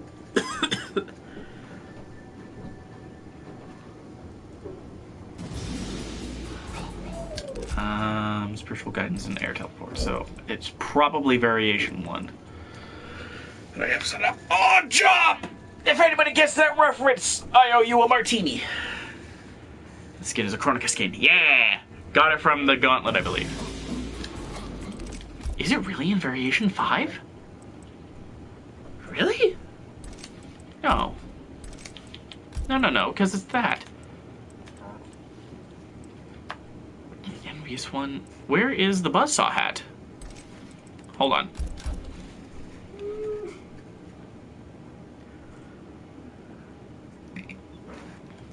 Hold on a minute. Kung Lao, where did he go? Oh, I feel dumb. I feel dumb. But all that is possible now is that Buzzsaw loses trades. So if you try to go for a trade, Buzzsaw will lose. Now, so we're just gonna move on to Liu Kang.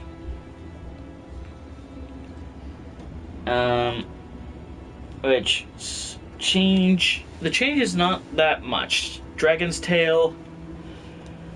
Oh, that's a poke. This will hurt and Shaolin Strike. So, yeah, well, let's do this skin because this is one of the new skins that we got, and I think is hilarious. So we're gonna go with this one because it'll cover everything. And then Noob Saibot has slightly adjusted as one. Away front punch and then front punch post kick. And then... Okay, so... This one, I can also show off the new skin that I have for Noob. Yeah, the tattoo skins are really good. What is the most digital one? Let's go here. Go to the retro code! Code.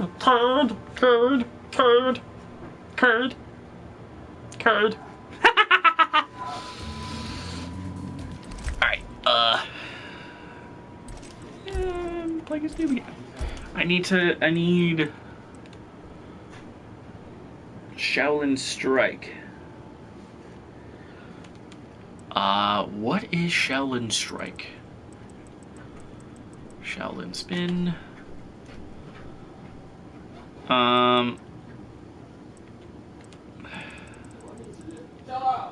Shaolin Strike. Where is that?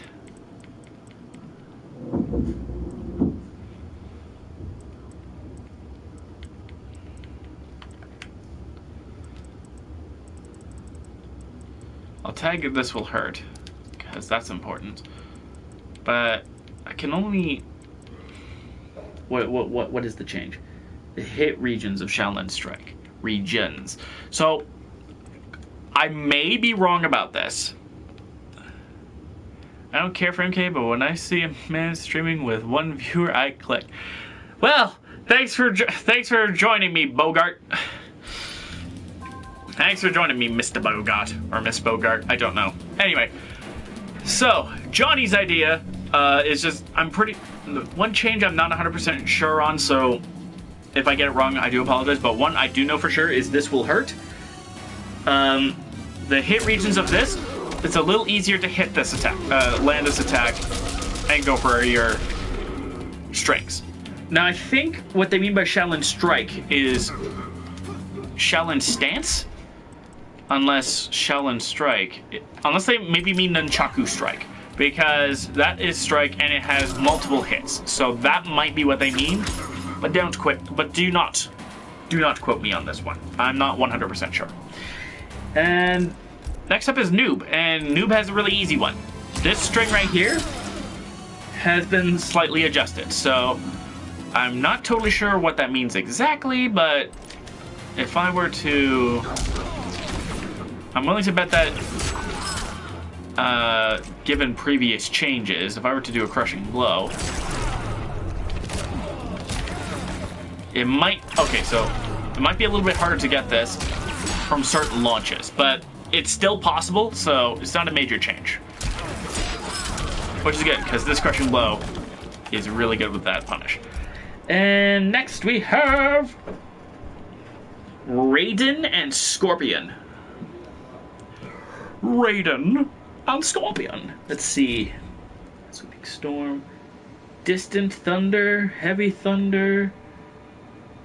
Rolling Thunder things. And Super Bolt. So, just have to go to Heyoka, because that's where all the changes are relevant. And Scorpion... Yeah. So... Scorpion. We'll have to kind of change variations, but they did mess with my boy Demon Dash. But in a way that kind of makes sense.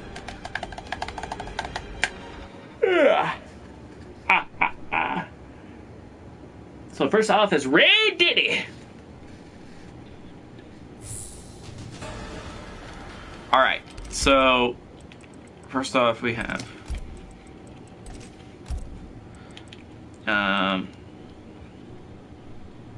away front punch back kick. Bam. And then jump front kick. Does the toward throw crushing blow for Liu Kang do combos? No, it doesn't. No, it does not. It has never been able to do that. So, oh, they must have meant this. It's never been able to do that, and it never will be able to do that. So, because it's just a raw damage crushing blow. Where did it go? Rolling Thunder and Super Bolt are the other ones, so... And Rolling Thunder. Okay. Oh, I have to change that afterwards here, too. So, Distant Thunder, this string, it has 15 more frames of block stun, meaning that...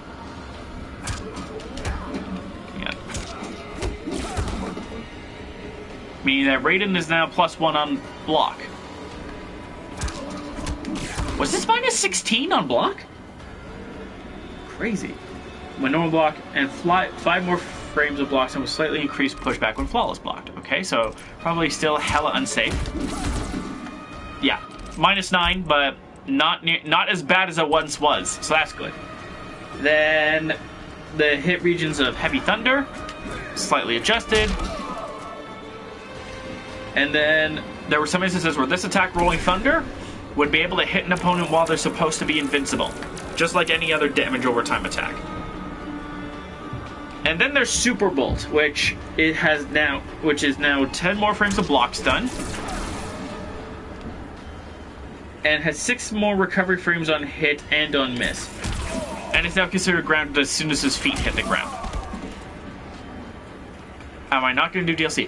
I will do DLC once we get to them. But Joker, for instance, did not get changed at all.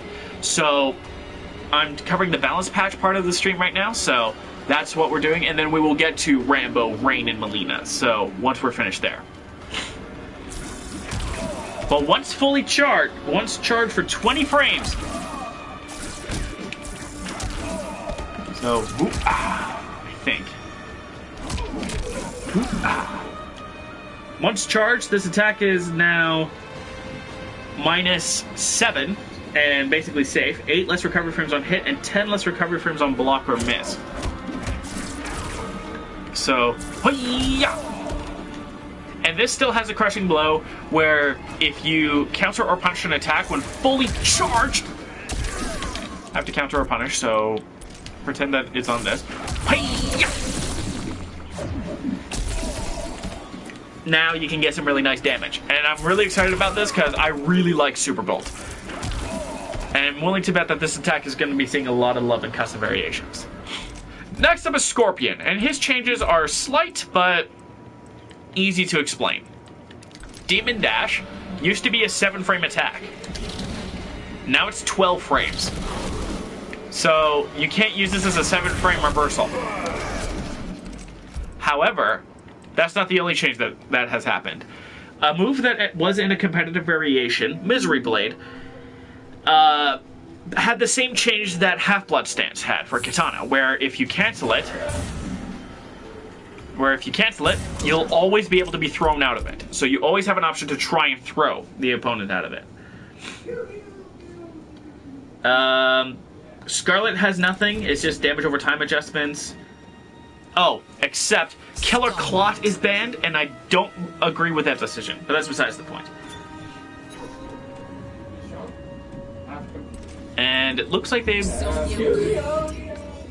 did something I expected with Sonya, so we'll go in with Sonya. Subby had no changes, Shao Kahn had no changes, and Shang Tsung had a few, and we're going to talk about those real quick. And don't worry, fans of Melina, Rain, and Rambo, we'll get to them later. Whoa. They added weird warbles to that. That is weird. Anyway, so that's it. Corpse Drop, Malignant Sorcery.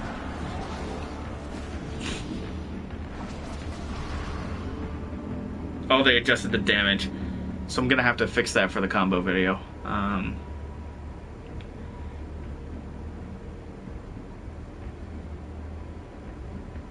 Can no longer kill an opponent on block. But wait, what happens with the brutality? Weird. Okay, we're gonna have to have a look at that. But I think, yeah, we're gonna have to switch it up for the bodies. Yeah, over to Serpentine, but we can make that work. Kotal's Coliseum. And we're getting close to the end here, guys. So, oh, they put all the DLC changes right at the bottom. Okay. Okay, so... Is... Update on PS4? Yeah, it is. The update's been on since yesterday, so you should be able to update it right now, mon ami. But here's a fun change. This is now a high block Soaring General, but it now breaks armor. Now, on its own, Soaring General doesn't look like it does much better than this. But unlike Boot Camp, you can amplify it for more damage. It's still not a great armor break, but at least you can do it off of a short hop. It's also a high block, not a mid block, so you can duck this attack basically.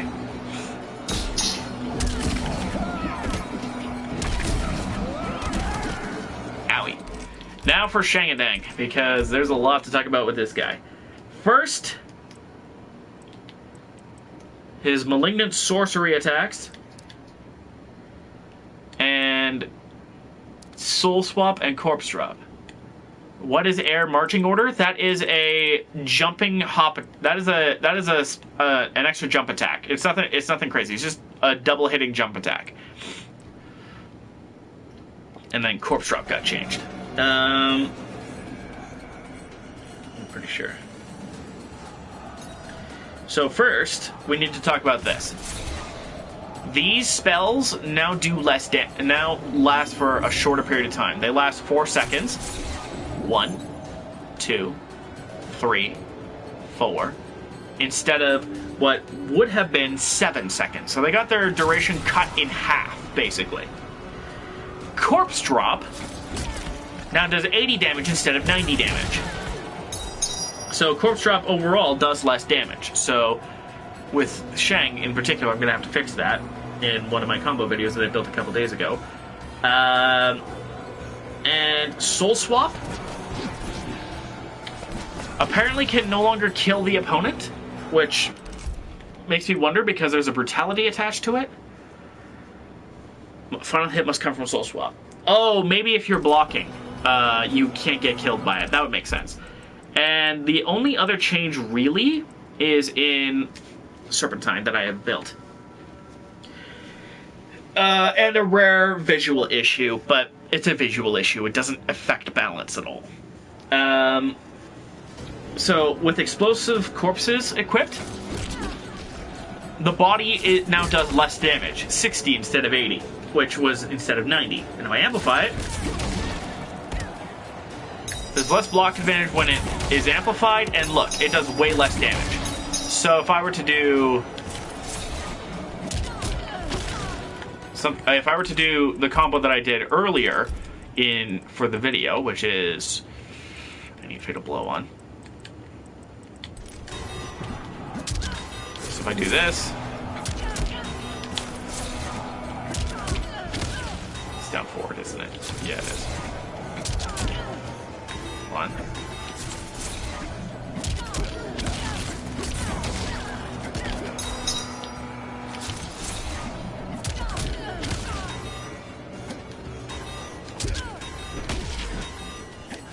Yeah, there we go. Just trying to... Oh no, it's standing 3 actually.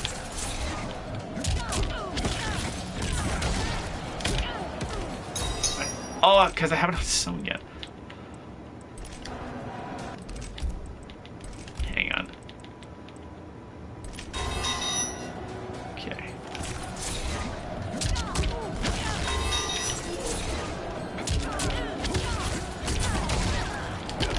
Oh, that's gonna be tricky as hell to land.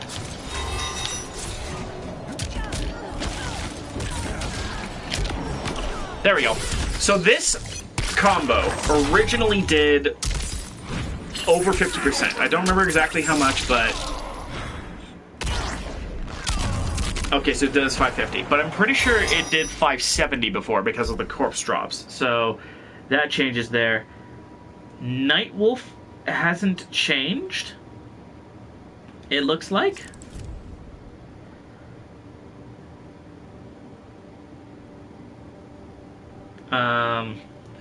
Oh, well...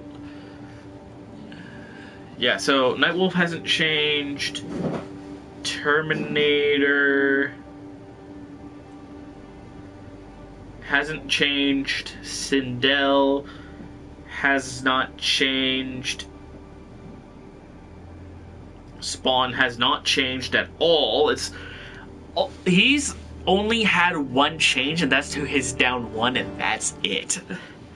Joker.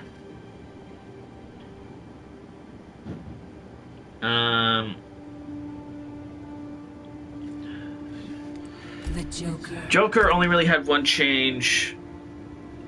Fujin.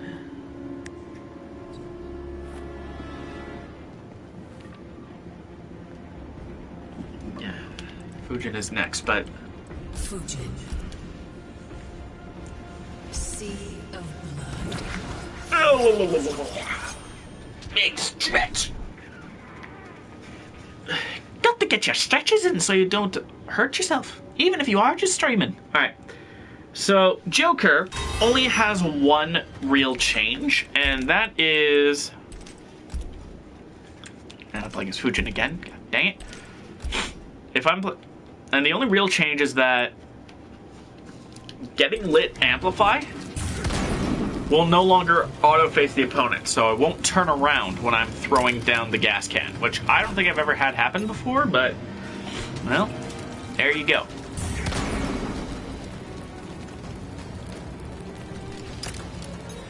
But that's basically it for the Joker. Fujin had a lot more, because this is his first major balance patch, so let's see.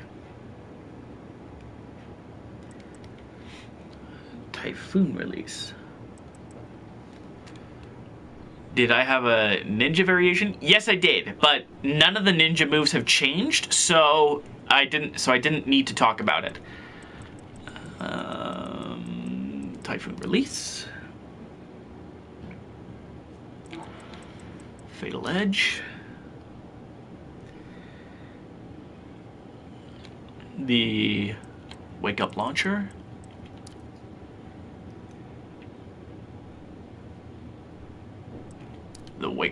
Both of the wake up attacks got adjusted. Hit regions of wind kicks, which do I have? I do. And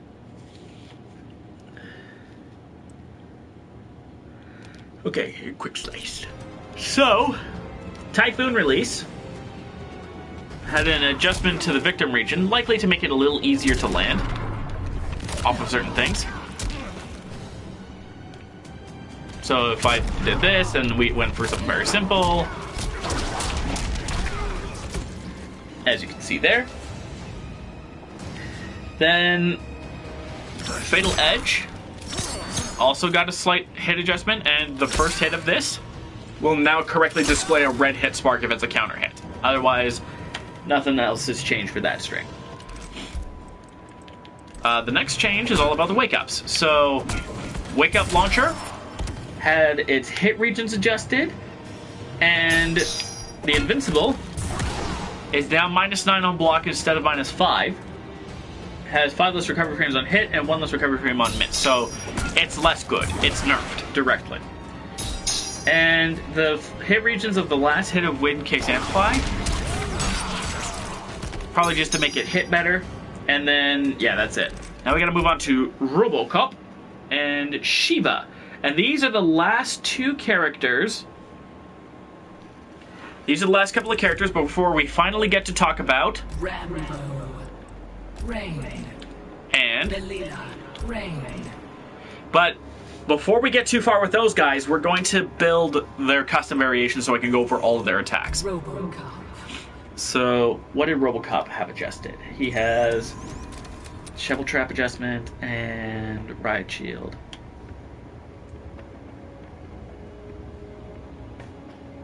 Throw escape to be possible during the parry? What?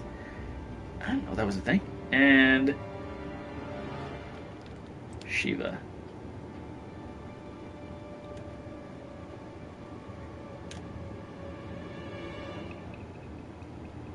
Oh no! Shiva.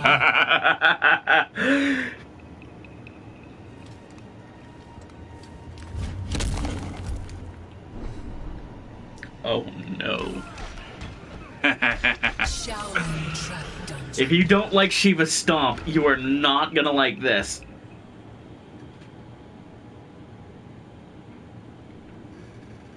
But, oh boy. For Melina, Rain, and Rambo? No, I literally just booted up the game for the first time today, so I don't have any skins or gear or anything. But we can cycle through some of them if you would like, but that's just gonna make the stream longer, so that's your call. What am I looking at here? Shovel Trap and Riot Shield are the main changes. So, Shovel Trap, no longer will you get DOT from Shovel Trap if you're supposed to be invincible. And the Riot Shield, this parry, slightly increased the projectile parry region. So it's a little better at parrying projectiles. And there was apparently a glitch where you could actually throw escape the parry for some reason. I don't think anybody ever, like, found that out, but that was an interesting piece of tech that just kind of went away.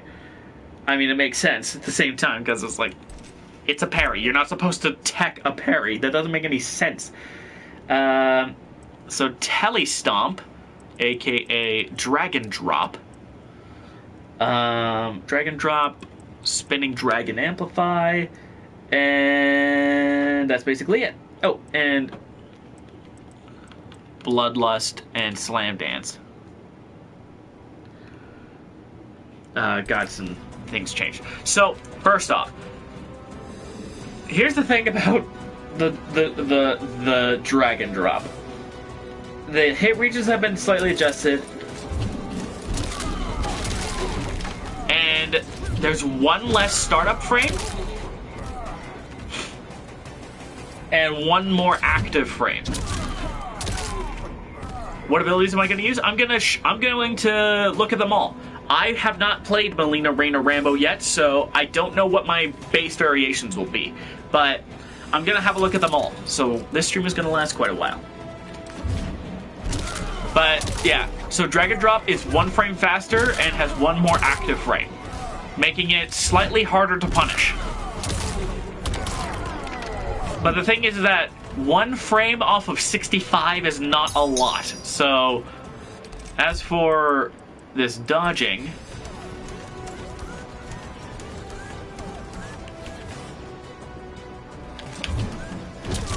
oop.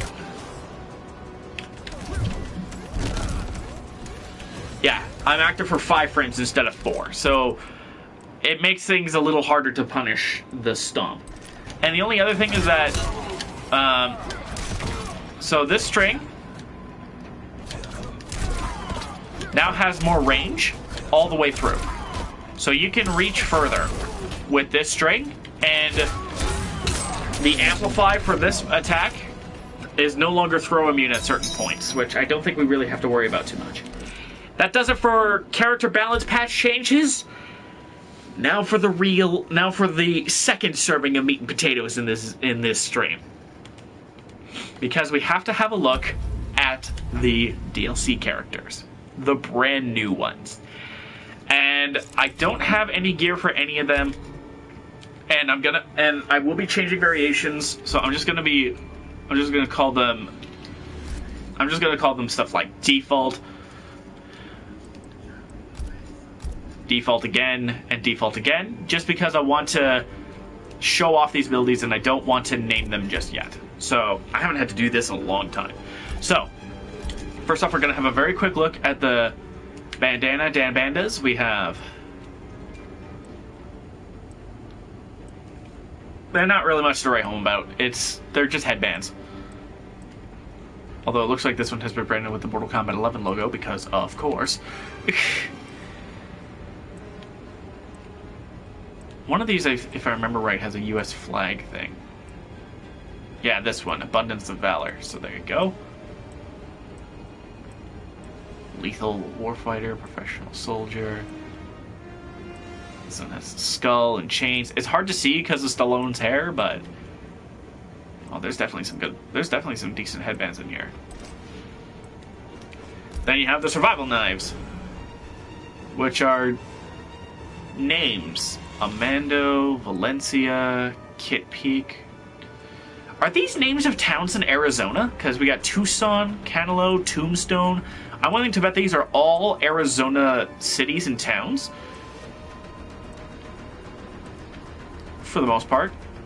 Mojave. There are some exceptions here or there, but definitely some of these are named after Arizona towns. Ticonderoga. It's rusty as hell. Alamo. These knives are cool, but again, nothing to write home about. And then Yubbo, TRL Warrior Bow. Hope Mountain Outfitters A-Type. I just want to see if there's any references. King Industries, Ridgeland, Sentinel, Childs and Bard, Whitman Turnbull, Rio Rico, Willow and Bitter, Arlington Young, Love and Wendon, Cedar Signal, Swift Trail, Duncan. I'm not seeing any, like, obvious references off the top of my head, but it's funny, they didn't, like, throw in a Mortal Kombat reference. Oh yeah, that's right, it also changes the quiver. I'll try and wheel it back around so that we can have a look at it.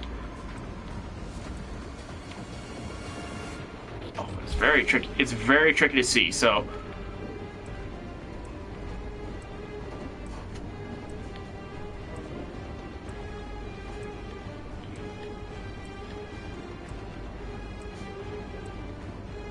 definitely not bad. I know I didn't go through all of them, but we're now going to very quickly just cycle through skins. We're not going to go through shaders, just skins. So we have Shirtless Rambo Bobambo, which I'm sure people like. I mean, look at this man. Look at this man. We have Jacket Rambo. And we have Poncho Rambo. And Undershirt Rambo again? What? Some of these are just other shaders for previous skins moved down. Strange. Anyway. And we're not going to go over the cinematics, but I do want to show you probably one of my favorite intros just because it has the most going on with another character I've ever seen.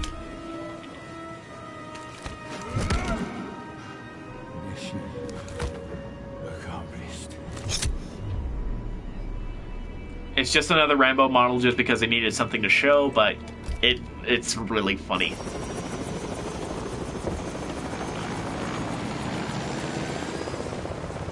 I also like this shot too. It looks really good. I don't know what to use to end there. Use my face. Yeah. Okay, abilities. Let's take a look. We have Snare Trap and Leopard Crawl, which replaces the Savage Slide and conflicts with Shoulder Roll. Okay. And then this one is Hidden M60, MRE, and Mace Trap. Okay, let's take a look at abilities now and see what we can do. And, oh, his competitive variations, by the way, are First Blood, which is Snare Trap and Leopard Crawl, Outlaw, which is Claymore, Hidden M60, and Mace Trap, and Drifter, which is Foobar, Shoulder Roll, and Commando. So let's take a look and see. Artillery Strike. That's cool. Claymore for demolitions. And that conflicts with Claymore, but is also 2-slot, so that's not something I'm worried about. Cannot perform a lethal command grab. Any others that are explosive? No, it doesn't look like there's anything else that involves explosives. So let's go with Hidden M60, just because, you know. Oh God! This one is going to be the grab one. So Commando. How do you save a variation? It's actually fairly easy. Once I set up my variation here, so I'm going to do Leopard Crawl, because that includes a grab. It'll automatically save as soon as you back out, but once you create your variation, you're basically set. And then that just leaves few other things. Well, you know, I could probably just close my phone now because I don't have to look at...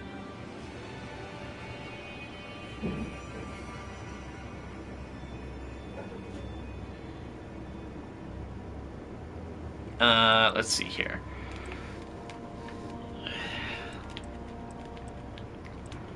We have shoulder roll. Mace trap. And MRE is basically what is left. So we'll go through all of these. Next is rain. Which again, we're just going to do default, just so that we can keep going. And if you want to create a variation, you go over to this create option, hit the X button, you're generally good to go. Now, let's take a look at some things. Enjoy the rain.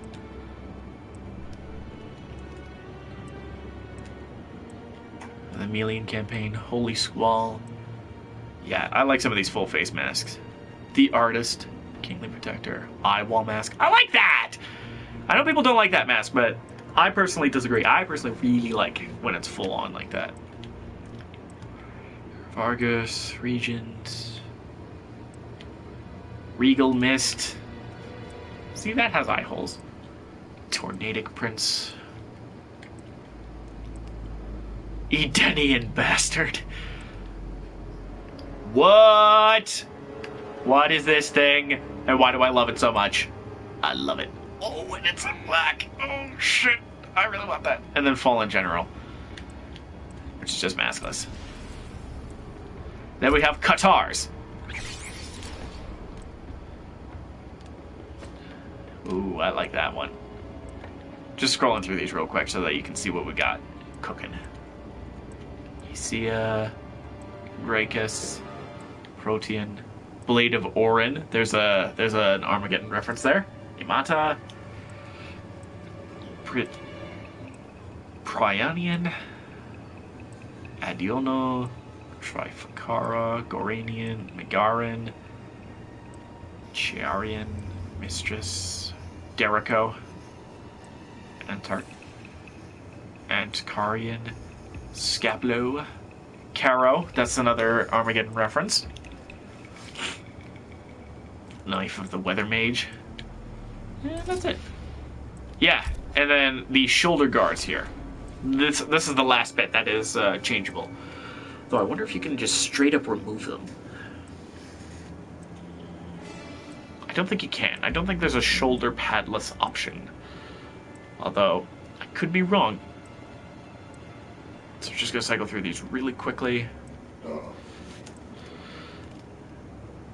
Does it change the other one?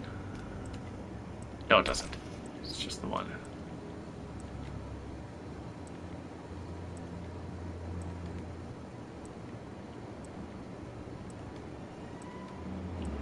Yeah, it looks like there's no shoulder padless option, which is okay. And then for skins, we have... Okay, well, first off, I really like that shade of red. But next we have this warrior-style Rain with a more armored-style hood. We have Prince Rain with the funky crown of funkiness. And then my personal favorite. Look at this skin. Look at it. I love it. Especially this Reclaimed Birthright with this color. Ooh, I am going to like messing with that one. But now for abilities. So Mystic Vapors has Riptide, Geyser Palm, and Hydroplane. And we have Water Ball and Tidal Wave for Son of Argus. But his competitive variations are... Oh, apparently there's a couple of attacks that are... There's at least one attack that is competitively unviable. Interesting. Well, let's have a look at that. God of Lightning, Reign of Terror, and Perfect Storm. So Perfect Storm and Reign of Terror are pre-built variations, and then God of Lightning is something else. So let's take a look. Purple Pain, not Purple Rain. Oh, come on, that's still hilarious. So Purple Pain is not in a... Really? Weird. Okay, so replaces Evaporate. Increases the speed and distance of Rain's normal dash. wonder why this is banned. Rain rises into the air surrounded by pillars of water. That rips a hole through time and space. I'm trying to see if there's any that aren't in a competitive variation. I know at least one of them is, because that's Purple Pain. Purple Pain. Purple Pain. Sorry. And then Edenian Force. And he's got air versions of certain attacks. So, Air Evaporate? Does this replace Arcus Punch? It does too. Okay. And then let's go Quantum. Quantum Rift. Quantum Slice. And Edenian Force. So you can perform those in the air. Get Quantum.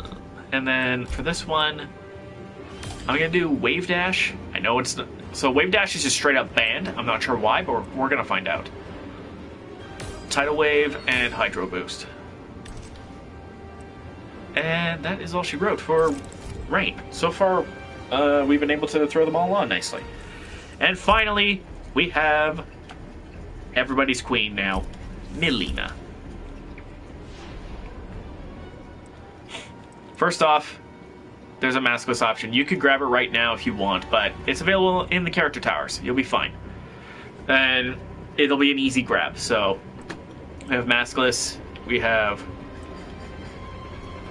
And we have various different masks. Some of these are going to be very similar to katanas, but that makes sense. Ooh, I really like that. I really like that mask. The full face mask stuff always looked cool. I think the lip mask she pulls off better than her sister does.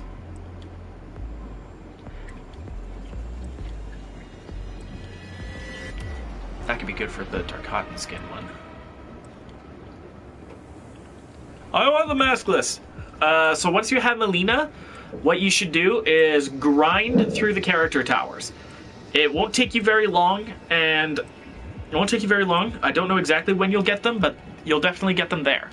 And you could spend the time crystals if you want, but personally, I wouldn't recommend it. Next up are claws. First off, that look is cute. It's going to be very, very tricky to actually see the claws directly, but... Crimson Combat Gauntlets... That's neat. Flesh Ripping Paradaka. Some of these claws Katana or Catwoman's going to be so jealous of.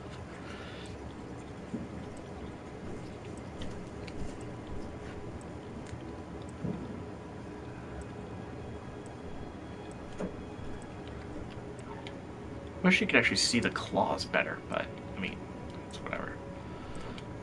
Like the actual claws, not just the bracer bit. And then, her Sai! The reasons why we had thought that she wasn't going to make it in the game, and lo and behold, here they fucking are.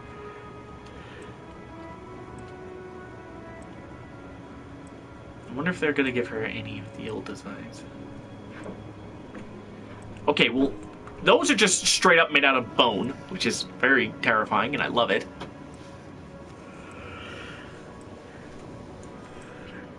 Also a little bone maker.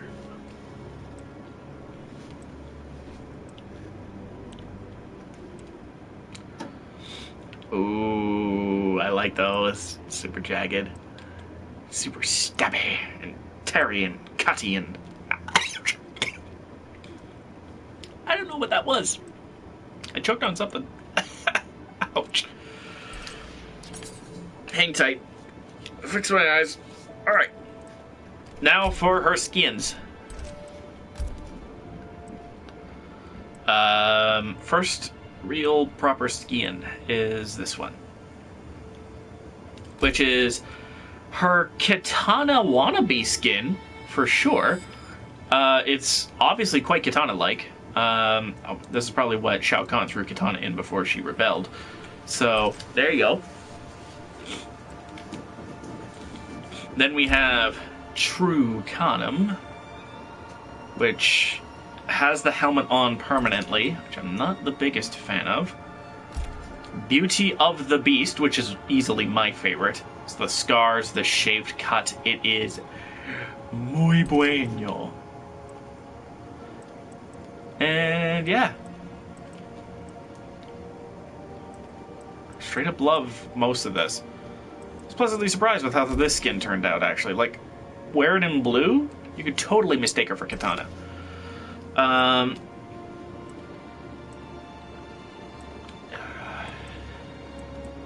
Just want to see. Like, that's probably the closest that I can get to Katana. And, of course, her intros. Just mind the tongue.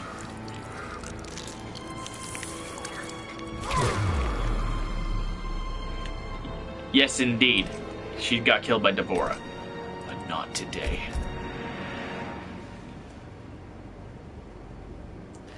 Not today. She's back. She's back, baby. Sorry, Bender. Alright, so, what are... Looks like Shao Kahn. Yeah! That's the whole inspiration of it, but... Let's see. So the first two variations you get come with Low Psi Blast, Soaring Psi, and Teledrop in the air. And... Stabby Scotch, Condom Dash, and Playtime. Which I believe, if we're following the trend... Yup and yup. They're both in already available pre-competitive variations. So, let's see.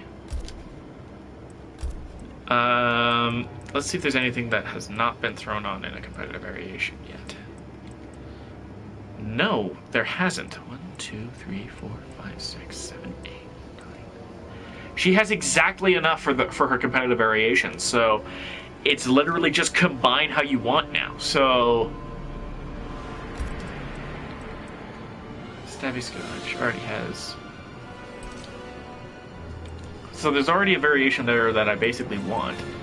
So let's get a bit tricksy. Vanish, Air Teledrop, and Condom Dash.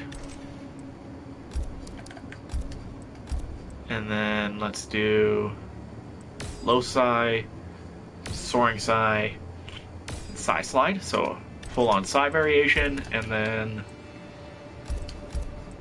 let's see what can I do for Rolling Thunder.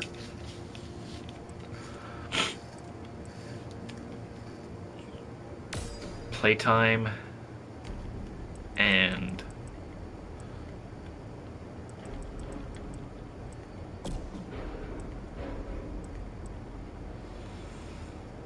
Vanish. Okay. Yeah, because I think Vanish is one of the coolest gimmicks that she has now. So, we are now going to be going over these characters. And that is going to take quite a while, so you might want to buckle in. Grab a snack. It's going to be a while.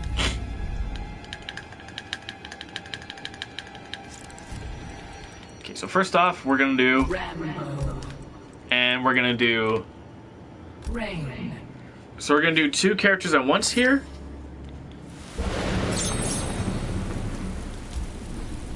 And then we're going to do Melina and to try and speed things along. Cotton War Camp. So we're going to overview all non-combo normals first. This is how I used to do it for the White Lotus Dojo all the time. All combos without all buttons that don't have combos that don't have anything that end in combos. Then we'll do combo strings, then we'll do special moves, or universal specials, then we'll do equipped abilities, and end it with Fatal Blow. Let's see. So, just as down buttons.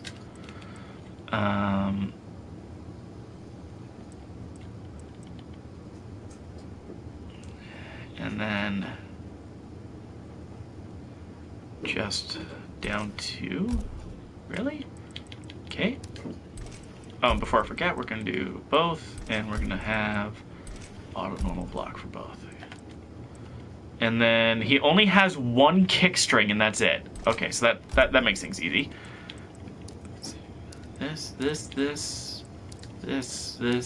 and this. And then the only throw that we do is crushing blow throws. So first up is gut punch. 7 frame down 1, and -6 on block. Nothing to write home about here. Rising Cabal. It's a 9 frame. Looks very stiff. Like, almost obscenely stiff.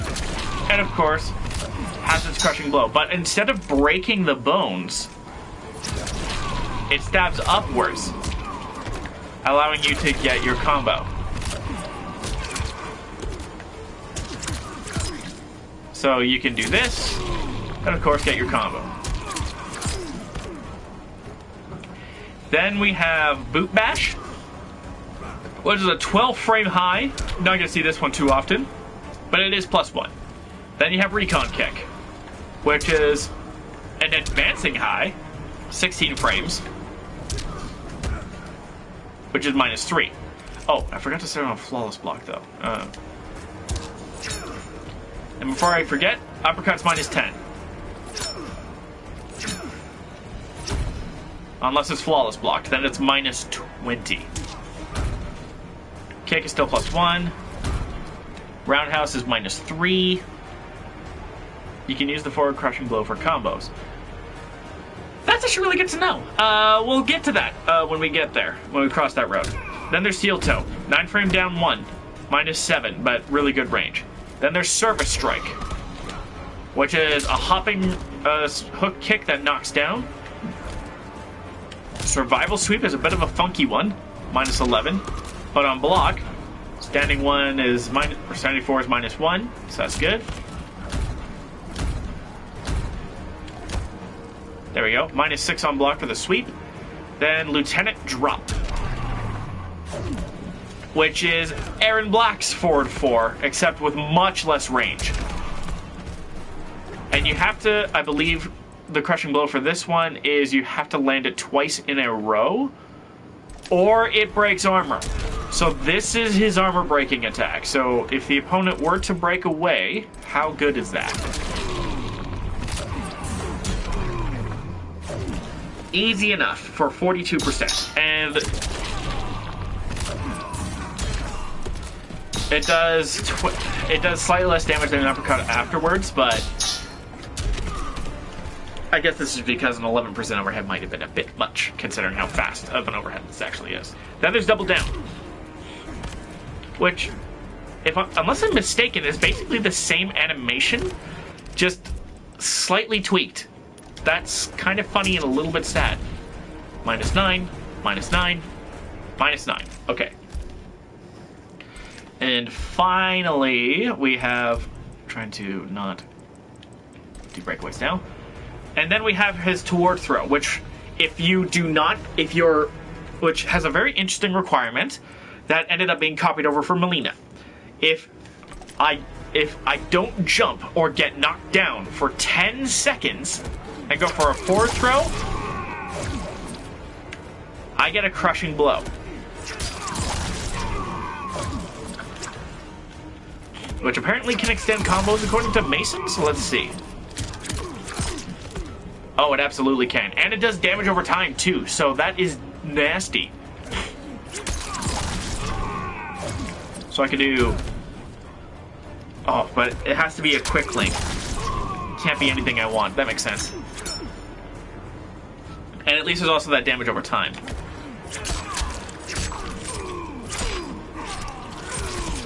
That is a savage throw. So that is the forward throw, and here's the back throw. Basic stuff. And we're going to very quickly cover his wake-up attacks, and his hop attacks, and his jumping attacks before we get into anything else. So first up, we have... I'm going to set him to sweep. I'm going to set him to sweep in a couple of different ways.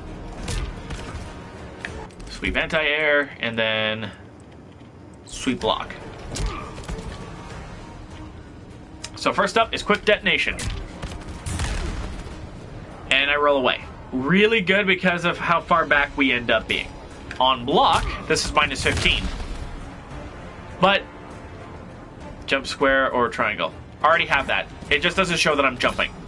And of course, I don't think this will anti-air, but... So your best option is to actually try and chase him down by jumping in. So if I were to jump in and then try and kick him, I would beat him out of it. So while you're backing up, you're kind of in trouble. While overall this is one of the best wake-up threes in the game, it isn't invincible. Okay, so can you? Probably just jump one then. No, you can't do any jumping attacks off of the forward throw. It doesn't truly combo because of how they react. They're basically invincible to that. So it has to be grounded. Unfortunately. And then we have Swing and Bow, which is his wake-up launcher. And it's very good for anti-airs. But on block is minus 11.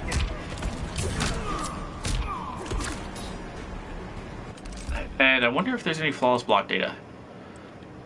Minus 20 on flawless block. So that's really good. Then we have Bow Slam, which is what you would expect. And I'm going to throw that back on there. Minus 23 on block, unless it's non-flawless, that's minus 18. I'm like 90%, like, it obviously looks similar, but I'm pretty sure it is actually identical. This drop kick is different because of the position of the arm. So this was independently animated. Fatal Blow, Fatality, Brutality? No. Sort of. I will only be doing Fatal Blows, but I will not be doing Fatalities. Just because I'm already running the stream longer than I usually do, and I'm going to end up running it over 3 hours for sure. So I can only stream so much. But very quickly, let's talk Air Raid, Deep Cuts, and Brutal Boots. Nothing to write home about these. These are your basic jumping attacks. And speaking of, let's finally get into the combo attacks, which there is a lot to go over. So let's see. I'm just going to tag the full strings instead of the part-way strings. So first up is Code of Honor, which is what I've been doing. It starts off of an 8-frame high and knocks the opponent down. And I don't believe special cancelable. We'll see. No, it's not. Then you have Lethal Tactics, which starts off of an advancing 18-frame mid and has a double overhead. But the last one is your native launcher. But I could go for a low cancel for the mix-ups. Let's see here. But the last one is your meterless launcher. So if I were to do that crushing blow throw,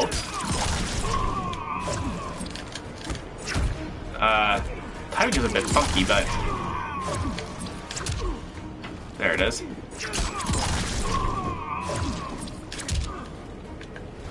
I'm having a tough time landing this.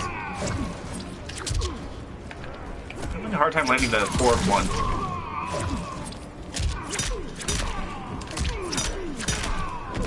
And you can get your combos that way, as you can see. Then we have I Die For It. High, mid, mid. Does off a 9-frame high, knocks down. Nothing to write home about. But you can use this on knockdown. Dash in a little bit. There we go. Knocks him down.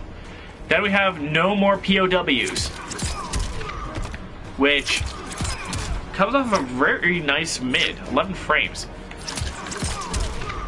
And it doesn't launch, but it is special cancelable, unlike Code of Honor. So you can do that to end your combo. So you can do something like that for a combo. Then we have Blood Trail, which hurts like hell because he's grabbing a random-ass rock off the ground to wallop you with, which hurts like hell. Oh, and I forgot Diddy Bopping, which is overhead and knocks down. And before I forget, Code of Honor is -2 on block, but has a flawless block gap in the middle for -7? Weird. This is -7 as well, but doesn't seem to have a flawless block gap in the middle. So then we have the last one.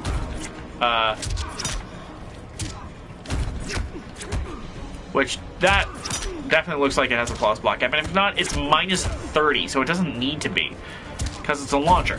You're not throwing this one out on block, friends. Then we have I Die For It, which is -7, so punishable by some, but not by all. Then we have No More POWs, which is -11, but if you go for the overhead, you're -1. But there's a flawless block gap that leaves you at -11 there. And finally, Blood Trail, flawless block gap in the middle. The full string is -10, but I don't think that bit has a flawless block gap at the end, just the first 2 hits. Then there's Most Ricky Tick, which is your safe option off of this. But it doesn't look like you can flawless block this either, so this would probably be your safest option on block. And it knocks the opponent back as well.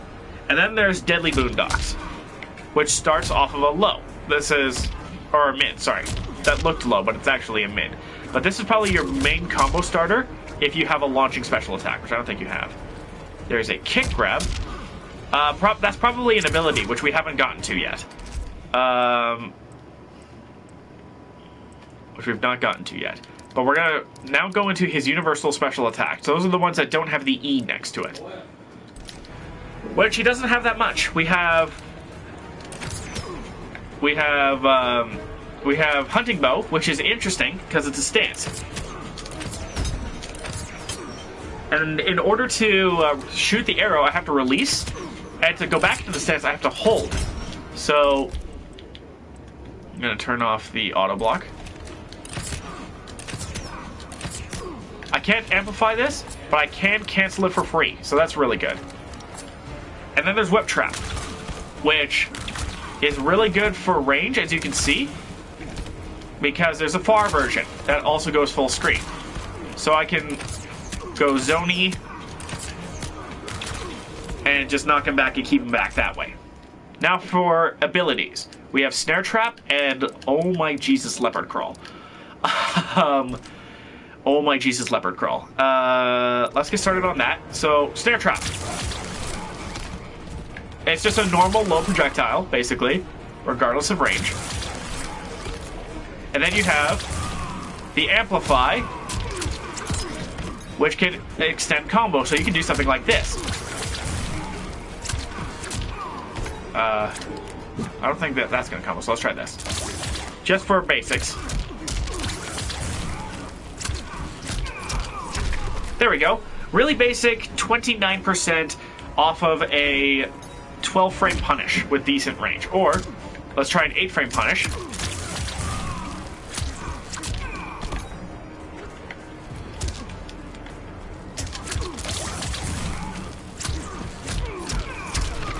Not the greatest damage, but I mean, it's a combo punish at the very least.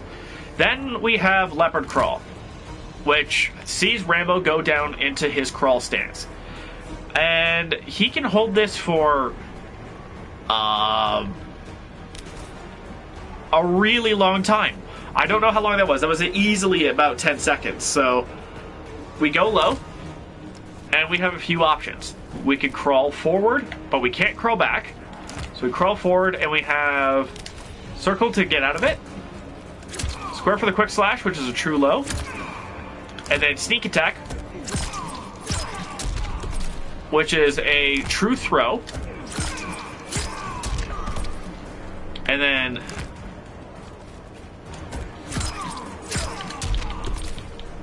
I'm supposed to be able to return to crawl after that, but I'm not totally sure how. Not totally sure how that's supposed to work, but Maybe if I whiff it? Yeah, I have to whiff it first. I have to whiff it first in order for it to go back into crawl. And then there's a parry, which is basically the same thing, but it's a low parry. And if you crawl after a certain distance, crushing blow, baby.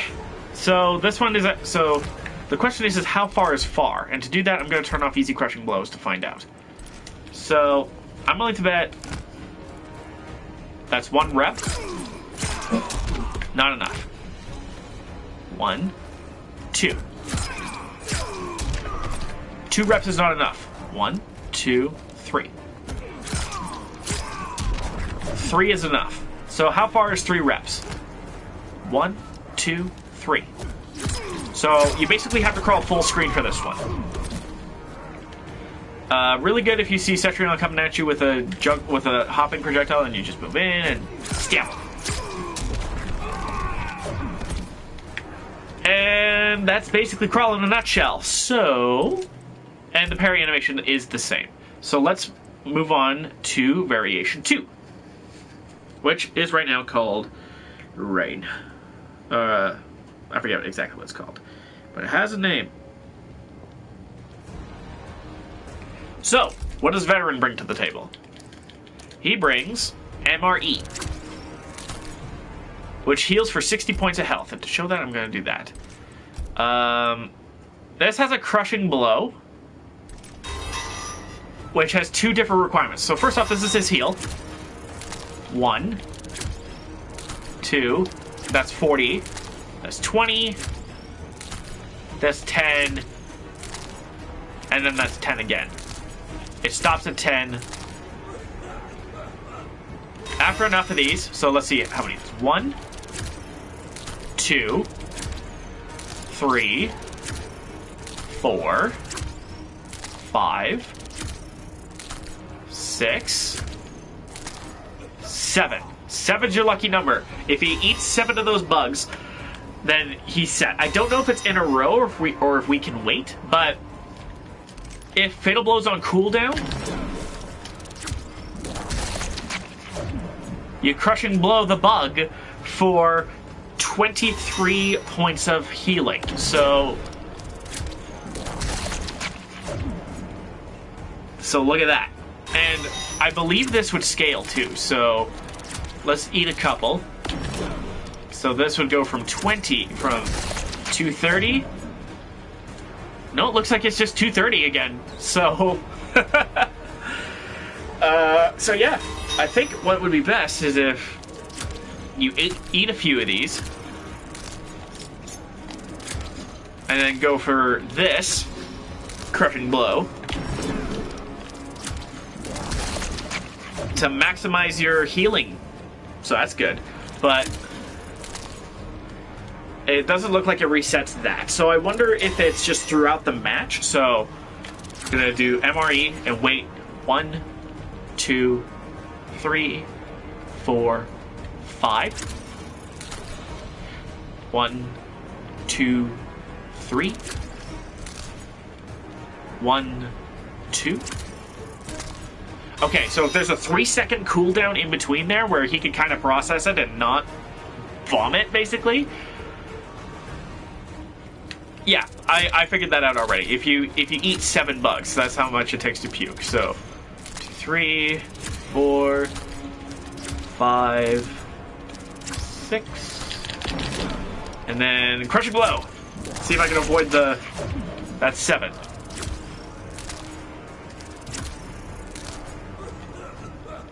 Okay, so I kind of avoid it.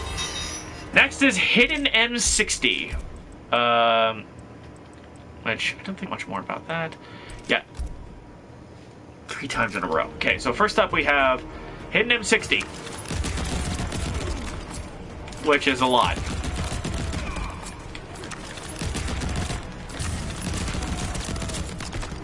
Oh dear lord, what is that on block?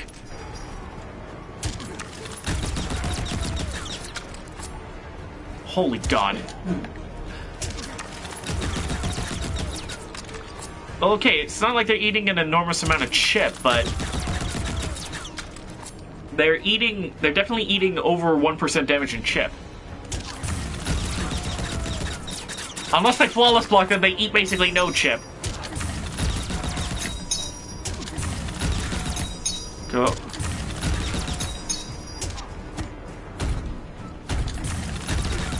Okay, I'm gonna turn off flawless block because that happens too often. I said turn it off. There we go. So they eat even less chip damage, and they get pushed back about the same amount.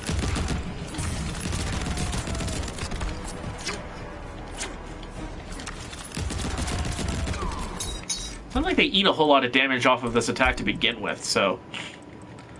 but that's funny. If you go flawless...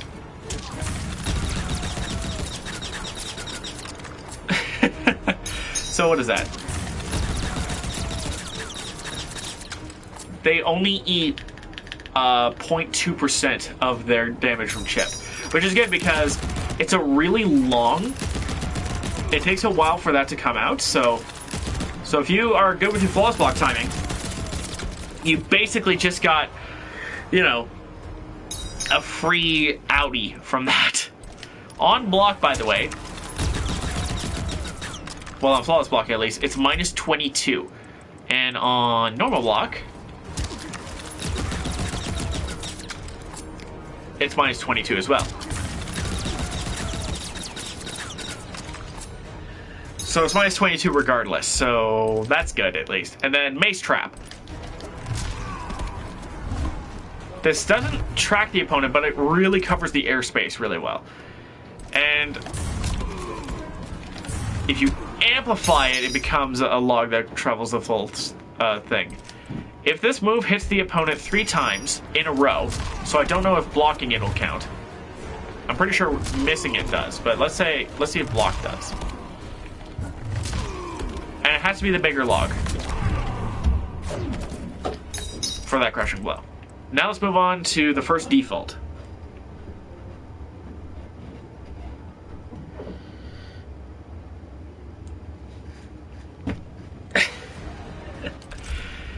Which is Artillery Strike and the Claymore. So first up is Artillery Strike.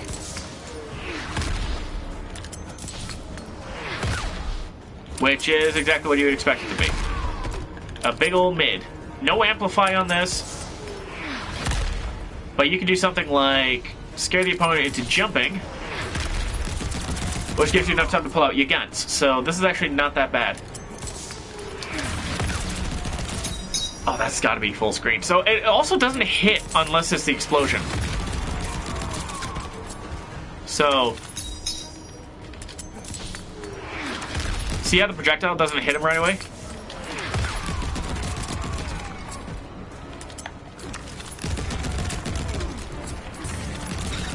Oh, I see how the amplifier works. He grabs the second one. Okay, so let's try this. Oh, hang on.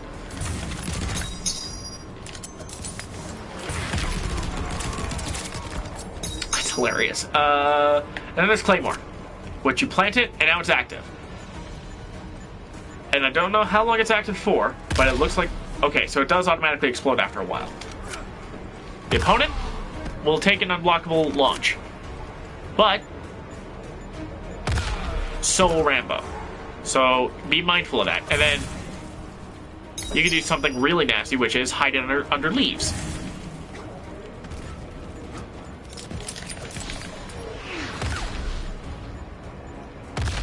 Which it takes quite a while to explode afterwards. So now that it's hidden in the leaves, you don't know it's there, you forget it's there. Down back 2 for that, so... Let's say you forget it's there, right? And then this happens. I keep forgetting. It's down back 2. And let's say you forget it's there. This was in the combat cast, but still. Oh, they can't block.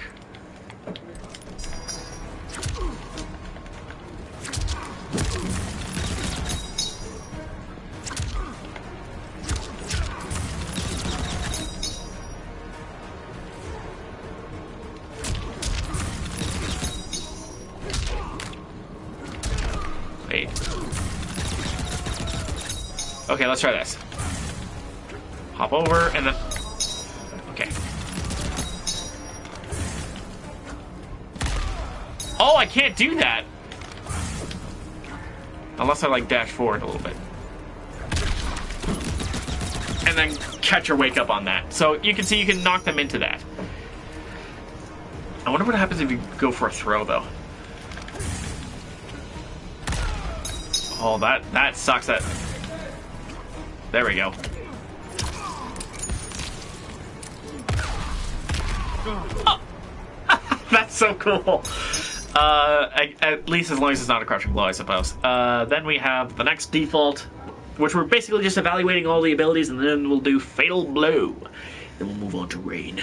Rain. We have Don't Push It, Expendable, and Nothing Is Over, and Fubar. So, we have our new strings, which can be switched. That does more damage than this. And knocks down. And if you should be able to side switch, can't you? I guess not. And then you have Expendable. That's your side switch. And this is normally your launcher. So on block, you would go for your true throw. But because it's a throw, it's a high. So, and also you can't use it to end combos. Then we have Nothing Is Over. This is that kick string that Mason talked about earlier. And this looks to be your raw damage ender. So if you do something like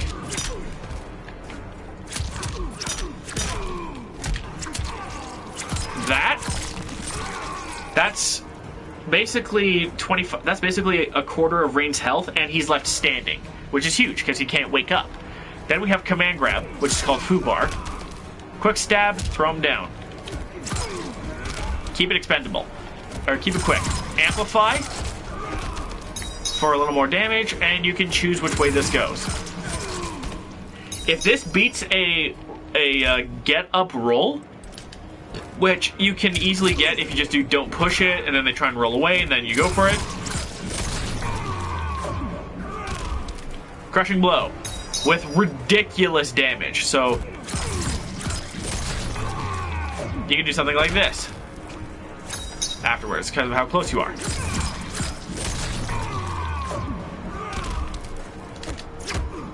If I can get him to not block. Come on, down, back, forward. Okay. So this does cost a bar in Crushing Blow, in a sense, but because of the bar recovery, we're not going to factor that in.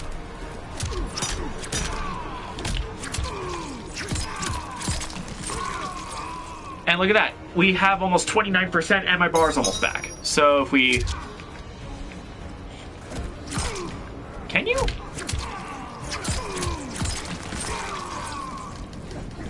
Well, I mean, you can, but it won't actually connect. So... Down, back, forward. Down, back, forward.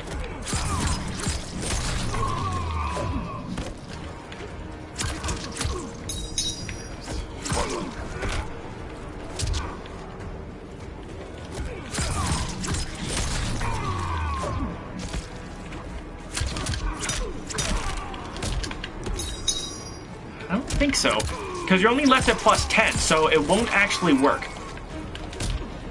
Because it's 12 frames. None of your kicks are faster than 10 frames, so it might look like a combo, but what actually happens is that I go for this, the opponent blocks, and they won't combo. So that doesn't come. That doesn't tick. That doesn't tick. That doesn't tick. Interesting.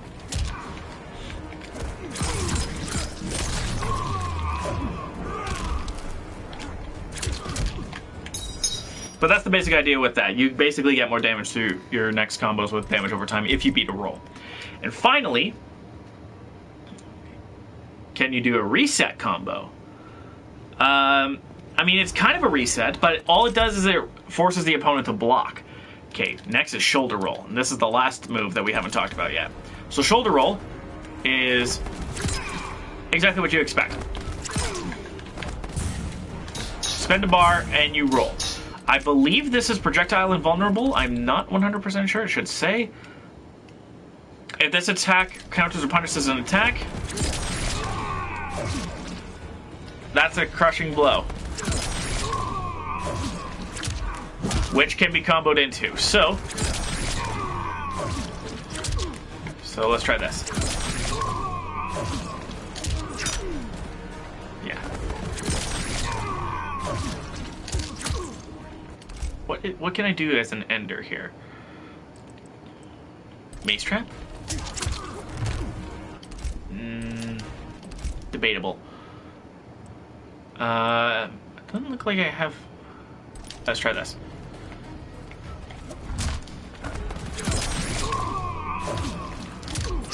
Just something basic. Yeah, so you can use it as a combo starter if it counters or punishes an attack.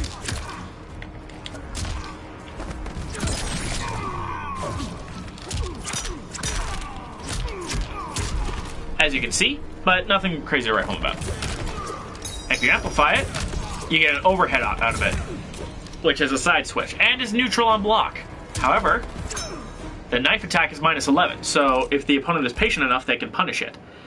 Now let's go into Rainbow's Fatal Blow, which is... It's supposed to be on both. This is supposed to be 1%. Lone Wolf. This is 22 frames and a mid. Pretty good range.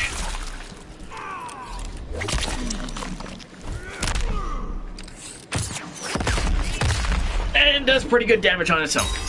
But remember...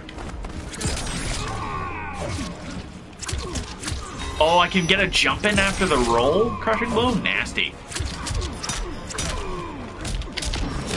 There it is. So this is just a very basic Fatal Blow combo I just came up with.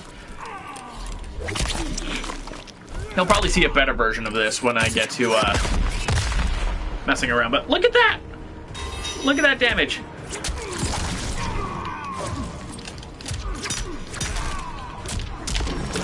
And off of a forward throw even.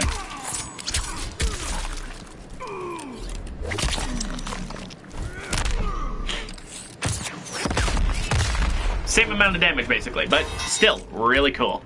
Now let's talk about Rain. And Rain has quite a bit that we need to talk about. Let's see. Back one has one. Soggy Bottom. What is that name? Soggy Bottoms. So, down one. Down two. He doesn't have any kick strings either. That's really weird. That is really weird that he doesn't have any either. And then, do both of his throws have crushing blows? Yeah, both of his throws have crushing blows. We'll talk about that later. So next we have Low Chop, which is a 7-frame down one with really nice range, and -6 on block. Then we have Rising Spike, which is just like Rambo's, except this one breaks the jaw. Ouch. Then there's Royal Heal. 10-frame high, -5 on flawless block. Come on, stop flawless blocking. Oh, do I have it set to flawless? Yes, I do. There we go, -5. Then we have Heavy Tide, which is basically a sort of auto combo. Big boot. However, -1. But the first hit is a high, so you can uppercut punish it. Then we have Undertow, which is a really good down 3. Look at this. Look at this range. -7, sure, but it's got basically start of the match range almost. Then we have Shallow Break, which is just a basic roundhouse. Nothing to write home about. Then we have Sweeping Prince, which is his normal sweep. -4 at max range, but -9 on flawless. Then we have Low Tide, which this I thought was his sweep for the longest time, but it isn't. It's a mid attack that has absurd range, like start of the match range. Knock him down right away. Then Tubular Toe, which is -9 on block, but has really good range as well. His throws. We gotta talk about his throws because both of them have crushing blows. Of course I'm going to do Melina. I'm not going to leave anybody out. It's just going to take a while. His back throw. And his forward throw. Both have crushing blows. Then there's quick splash. Wait, I have to do this. Do all of this stuff.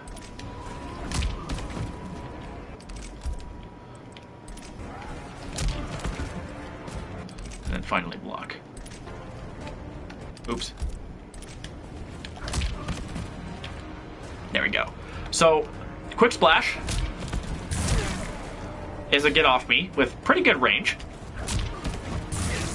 Doesn't hit jumping opponents, but as you can see where the water is, it'll hit. On... Oop. Won't catch any jumps, but is -7 on block, so it's basically safe for the most part.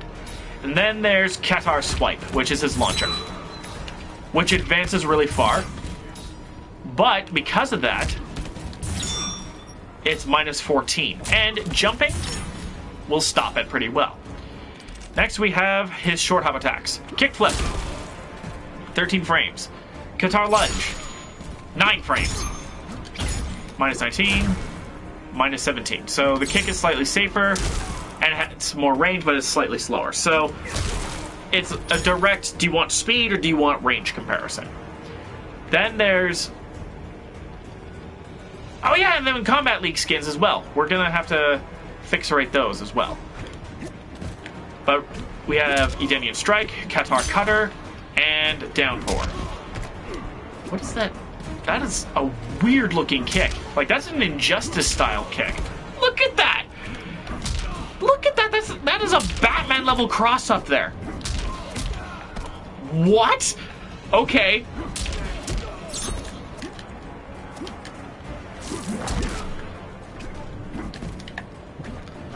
That is a Batman tier cross-up right there. Holy shit. Hold on. That is crazy. I mean, it's a stand-to-block game, sure, but because of how deep you can go with this, most of the time you want to block when he's in front of you. But you won't expect this hitting you in the back of the ass on the way down? Ridiculous. Now let's move on to combo strings, and it looks like he has quite a few that we need to talk about. Oh god, we have a lot. Of course we have a lot. He's a fucking Edenian. They have Edenians all of the crazy shit. Alright. Look, I even have to... Look, I'm even gonna have to save her later. So first up is Let's Get Crazy, which is a high. Okay. Which can be special canceled. Did I get them? I haven't opened the online menu yet, but I will be able to get them. Then we have Scandalous, which is an overhead with a flawless block gap. But it's always -6. So if you want to punish this, unless your name is Raijin, you're going to have to go for a flawless block attack. What the hell is this string? And then if you hold back, you come in from the side. And you can also delay it a little bit to fake out an opponent. But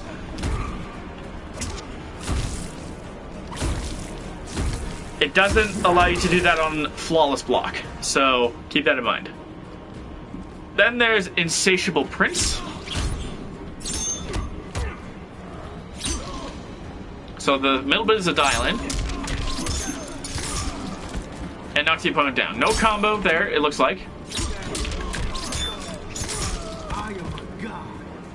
But there is a no rain, no gain. So there we go. Wait, what?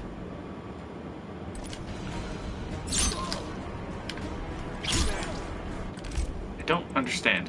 What am I doing wrong about that string? Yeah, standing 2, standing 4. There it is. You have to be fast on that dial-in, but you can get a low in there. Which leaves him at -4 instead of -9. So you have a safer option from there. Then you have Thieves in Edenian Temple. Is that a Prince reference? I'm not too sure. It's a 10 frame mid, really good mid with nice range. Knocks him down. And then there's Rain or Shine, which goes low. Or you have this option to side switch. Or you stop it in order to make them stand.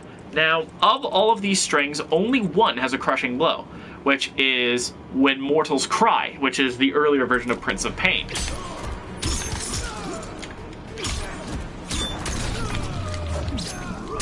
Which you can cancel into the end of that string. Or leave them at neutral for the raw damage. But 9 times out of 10, you're just gonna finish it for that little extra damage. Unless it's special cancelable. I don't think so. No, it doesn't look like it's special cancelable. Might be Fatal Blow cancelable, but we'll have to wait until the end for that. So that's it, and then there is Rain and Suffering, which is low mid. And -7, but very close. So good chance that the character may be able to punish it. As for universal specials, we have Argus Plunge, and Qatar Toss, and Geyser Kick. Hold on. I gotta do this, then this, and this, then this, and this. Okay. So first up is Qatar Toss, which is a straight projectile, which you can open in the air, at any time to turn it into a mid. And on hit, it can open up. It's just like Green Lantern's Injustice 1 projectile, but it doesn't lead to a combo, as you can see. Then you have Argus Plunge, which is a really cool water tackle. This attack is -21 on block, but you can amplify for a little bit of damage, or amplify and hold to keep your switch advantage. So you generally use this as your combo extender, so as your combo ender, just because it does nice raw damage. Then we have Geyser Kick, which just knocks down. And on Amplify, becomes his Around the World. So you have to amplify this in order for it to be a launcher, so you can do something like...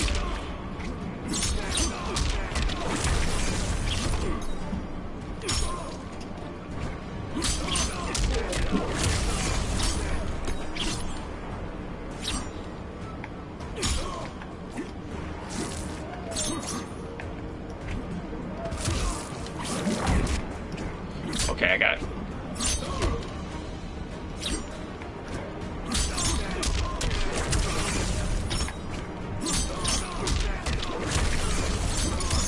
Yeah, there we go.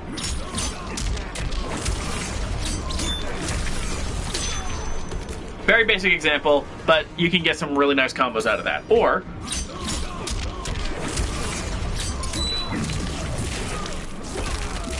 go for a little bit of travel instead for a bit less damage.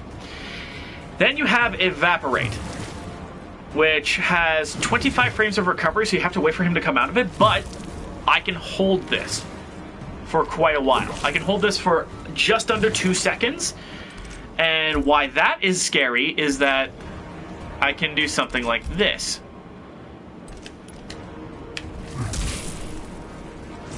See, I took no damage, and he passed right through me. And while...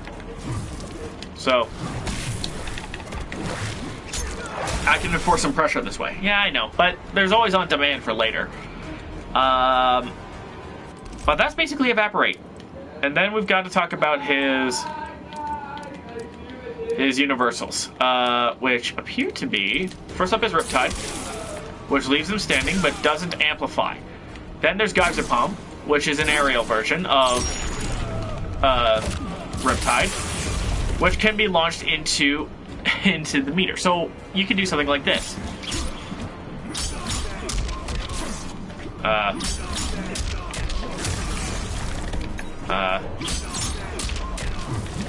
Oh. It's down back one.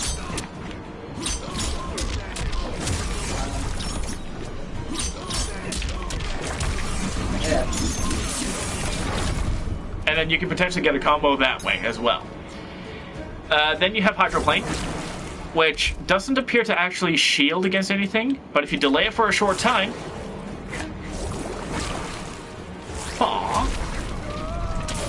you get a Crushing Blow. And you can delay it for a while, too, and still get that combo. You can cancel it as well, and just knock him back normally.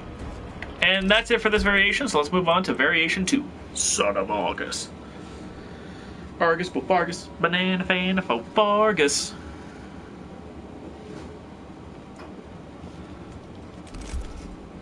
So, Water Ball and Tidal Wave. So we'll start with Tidal Wave because it's easier.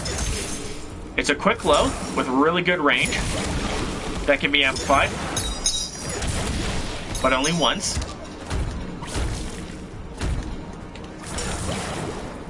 And it's -8 on block. -20 on normal block. That's because of its really good range. So you do this to... does he have any overheads? I'm trying to remember if he has any overheads off the top of my head. I don't think he does. Oh. Oh, right. There's this string. So you can go for the overhead here, or he can do this for the mix.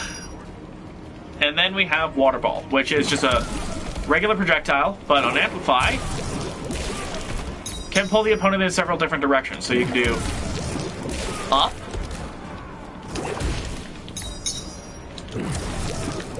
down, forward, or towards you. And you can use this to go for combo shenanigans. So, and extend combos. That's a 2-slot ability though, so I would recommend being careful. Next is the default! Default. Default. Default. Default. Well, default number 3. So we got Purple Pain, and air versions of Argus Plunge, and Air Evaporate. So, first let's do the Air Argus Plunge, which is what you would expect.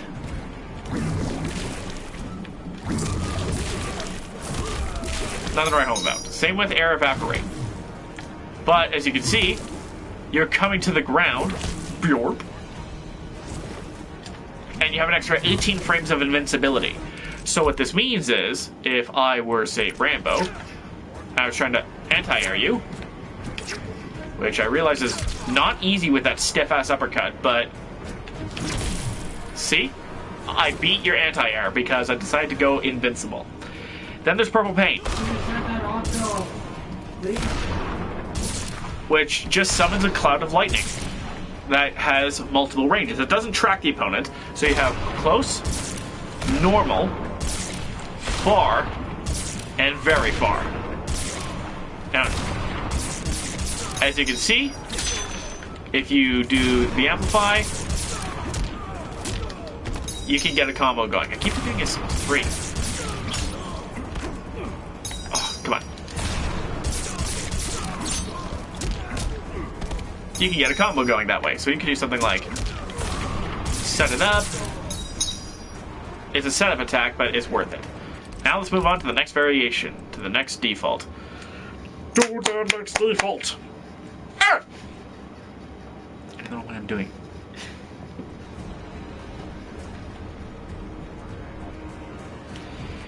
Okay, next we have Quantum Slash and the air versions of the Quantum Slash. So first up we have Quantum Slice, which cannot be delayed, but it knocks the opponent back. If you absorb 2 projectiles with Quantum Rift, which is this attack, absorb a couple of projectiles with this and then go for this, it launches. And launches for a combo, as you can see. And I believe that is also true with the Air Quantum Slice.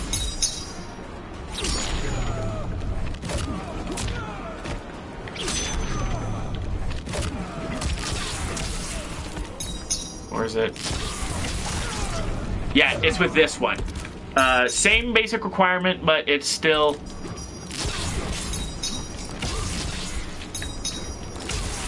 Hold on. What? What in the Sam hell? Yeah, so I wonder though. That is ridiculous. That is so cool. Hold on. No, no, no, no, no. Yeah, baby! That is so good. Okay, so, let's have Rambo jump, just because I want to see this ridiculousness in action.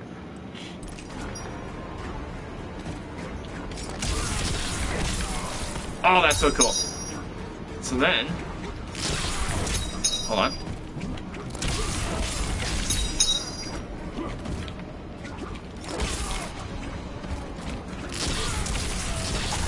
Oh! Damn. So...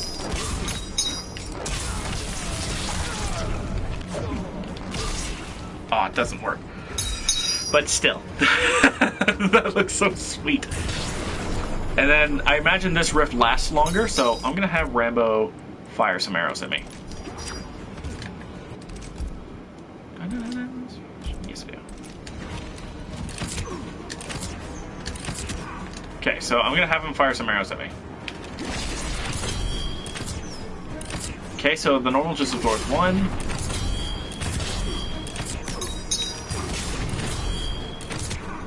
Oh, interesting. Must be faster recovery.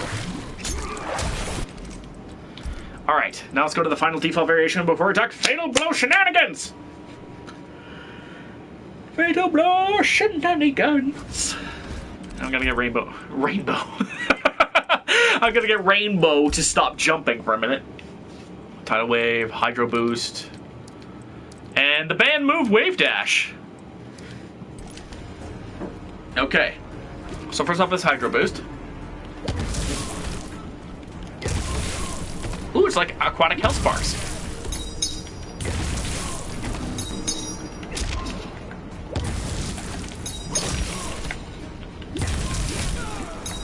Yeah.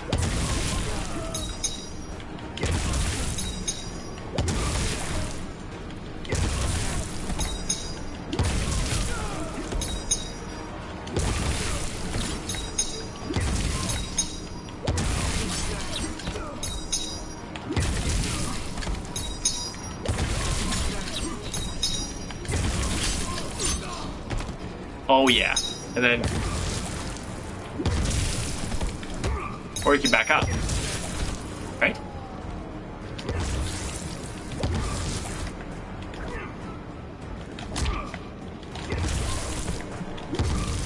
Oh, I see. It's not a retreat so much as he stays in the same spot, basically. Then there's Wave Dash, which activates... okay, I see what this is. So, this is cool. It's a buff that buffs his dash.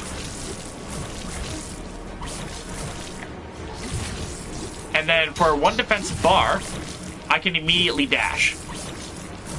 I don't know why this move is banned. But, I mean, it's a buff to your dash, so maybe that's why? I don't know. But that's basically it for Rain. Now let's talk about his Fatal Blow, which is Rain check. However, since there's a far version, that probably means that there isn't a tracking version like I thought there was. So let's see.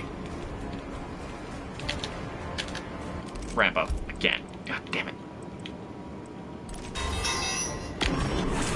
So there's that version, and then there's this version.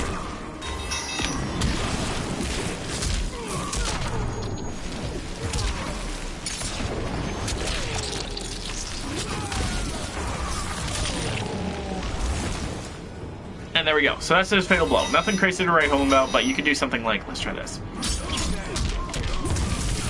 Oh, that replaces the Rain Kick. That's right. So let's try...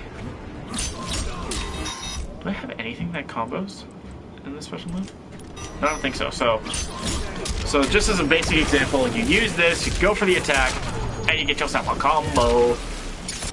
Although, I think... Yeah! Okay, so it'll special cancel into Fatal Blow and into Fatal Blow only. It's like the Collectors. It's like the Collectors, but it requires a Crushing Blow. And that Crushing Blow, I believe, has to be a counter or a punish, so... Although, I wonder... No, it doesn't. Never mind. So let's try this Crushing Blow into... Oh. Just mash it, get the thing.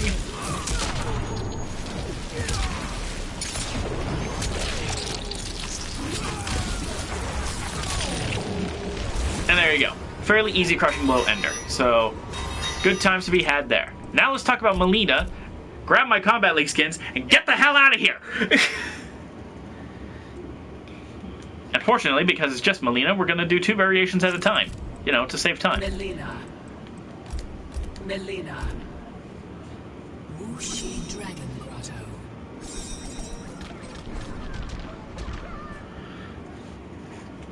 So, this should hopefully make things go by a little bit quicker because it'll be the same character. Alright, right and dirty. Is that really the name of one of her strings? Oh god. Oh, and that's right, we can also... Oh, she actually has a few kick strings! Okay, so let's see. Back, or forward 1, back 1, back 2, and then... standing 3, back 3, forward 3, and 4, and then... Okay, so forward 1 only. Forward, and forward, no, back 3, forward 4. Okay, so I'm gonna do poke, and then uppercut, which I was hoping would be a kick, but whatever. What was the other one? Forward and back, right? That's just back, so not forward. Okay. So just forward, and then...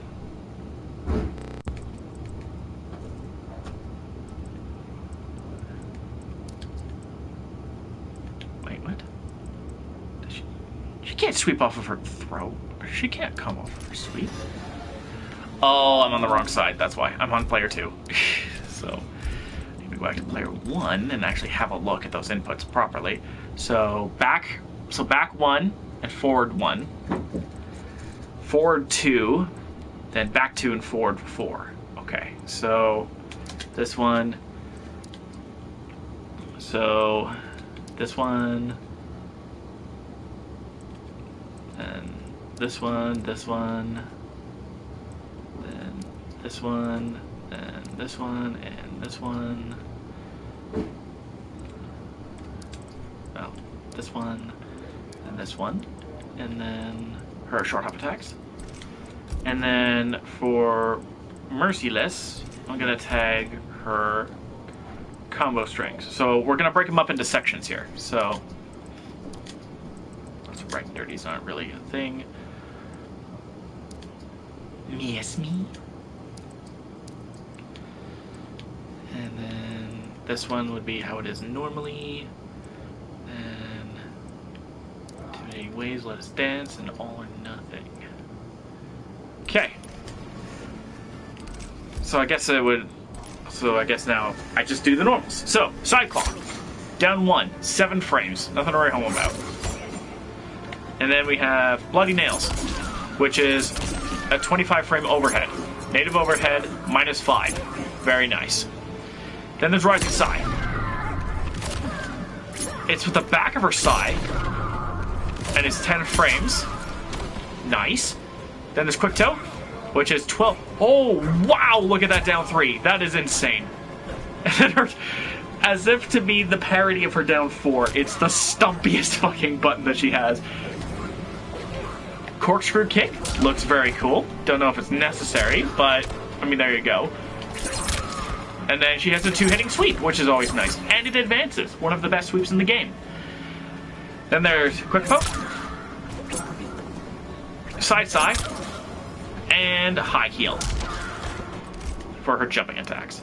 Then we have her hop attacks, her wake up attacks, and only her forward crushing blow will throw.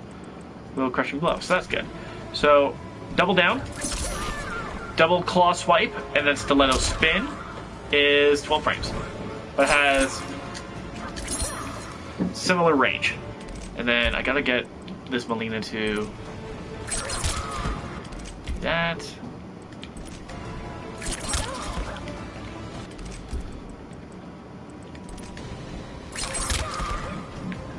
And finally, okay, so first up we have double down, or deadly stab. It's a quick stab, doesn't beat jumps, but is -6 on block. Unless it's flawless blocked, which I believe it is -12, if I have to guess. -11, oh, that's close. And then there is Ballin', which is, she uses her ball on wake up. It can beat jump-ins, which is really good. Well, sort of.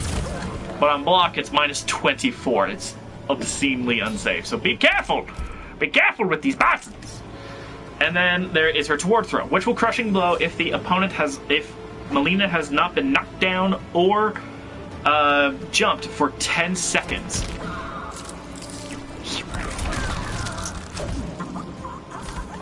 Which is just raw damage. And down you go. And then her back throw is just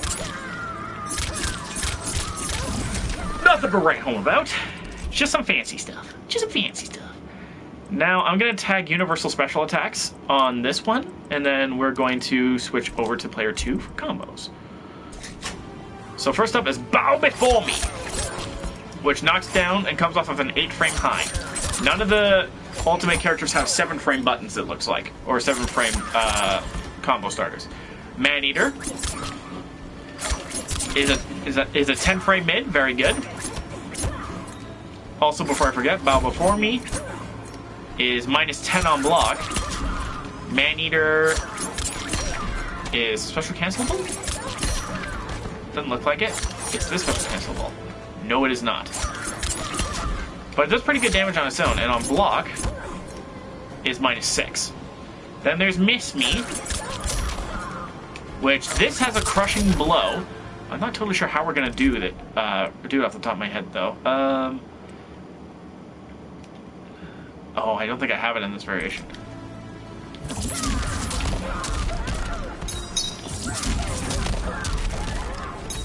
So let's try this.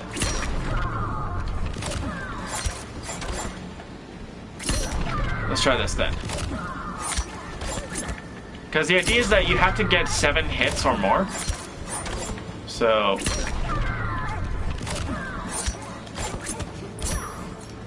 that would be 6 hits. I don't have anything that can extend combos, I don't think. Unless she has a native launcher, let's see. That doesn't combo extend.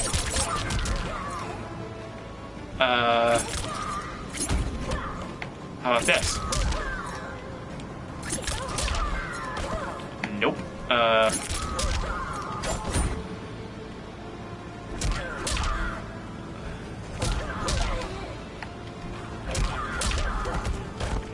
Okay, well that can cancel at least. If I had the roll, I imagine I would be able to do that, but we'll talk about that later. So, let's move on. Let's move on from this. Otherwise, knocks down and is -14, so punishable. Then we have Playtime, which is this string. It ends overhead, And it does come out on block, but it's minus 13 on block. And it knocks the opponent pretty far away. Then there's Flesh Pits, which you have to dial in the end bit for, but you don't have to dial in the first bit. So you can do something like this.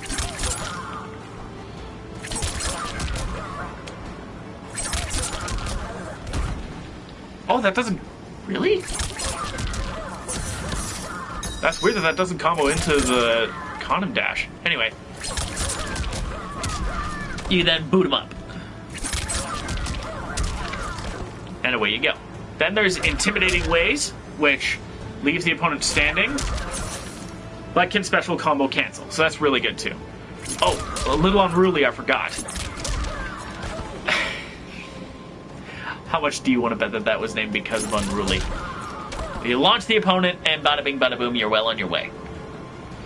Then we have Let Us Dance, which is a double low with really good range. This is her old double low from MK9. And then there's All or Nothing, which only the second hit is an overhead, so no flashbacks to terrifying overheads from Mortal Kombat X. But then we have to talk about universal special moves, which means back to player 1. We have Teledrop, which is a normal Teledrop. You can't normally do it in the air, but you can amplify it and choose which way you want to put it, as you can see. Then you have Ball Roll, which I forgot to add a side throw, unless it... Right.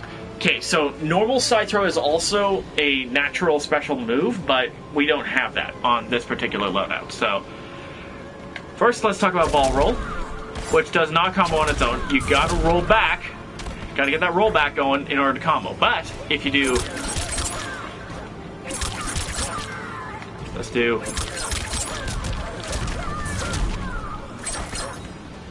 And then if we do that... Yeah, so if we do this...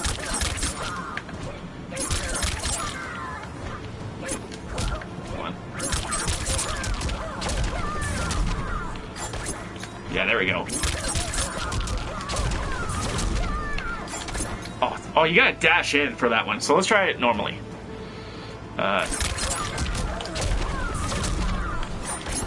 Oh, that's tricky as hell, but you can do it.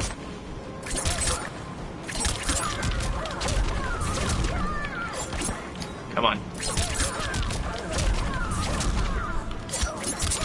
There it is!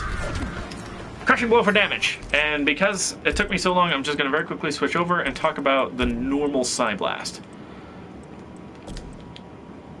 Which I can't tag because I can't tag the Amplify, but that's okay.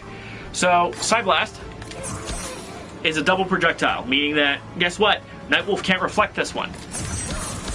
And then it becomes 4 projectiles, which is low on Amplify. It's a very strong projectile and really good for keeping opponents back, waiting for your chance to Teledrop. And that's it for universal special attacks, so let's take a look at the exclusive attacks in this variation. First up is, I just want to make sure there aren't any crushing blows I'm missing, which I'm not. First up is Soaring Sigh, which is an air sigh, just like before, double hits. And you can drop down on Amplify to get something of a cancel. And then you have Low Sigh, which is what you would expect. It's a crouch down low sigh. And if Melina ducks under a projectile and counters or punishes it, it's a crushing blow. And in fact... Oh, it has to be amplified for that crushing blow. But still, it's really nice. And then there is the air teledrop, which is basically teledrop but done from the air. That's what I'm about for this thing. Then we gotta talk about Variation 2's shenanigans, which there's a lot to talk about. We have Strings, and Stabby Scotch, and Condom Dash. Except Condom Dash has a lot. So let's start from Riding Dirty. Owie, that hurts. That's a good combo ender, so there's your combo ender. Then you have Losing Control. another Ender, and then Half-Blood. Another combo Ender. But you can amplify it to leave the opponent plus. So you're not getting any combos off of it, but you are plus 20 on the restand. Then we have Stabby Scotch, which is a half circle back input. You grab them, stibbity, stibbity, stibbity, stibbity, and you do 10% damage. And then you amplify for old throw damage. And if you catch a wake up roll from this,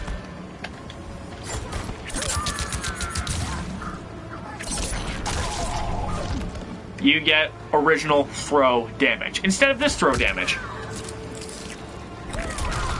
which is still a ridiculous amount of damage. Owie.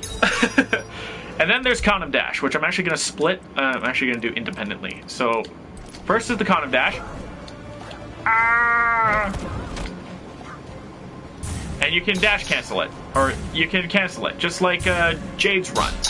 If you let go, it's a low trip, and on Amplify, it hurts. And on Amplify again, you only get 15%. Not worth it for the extra bar. If this was 20, then we would talk about using this outside of a round ender. But you can also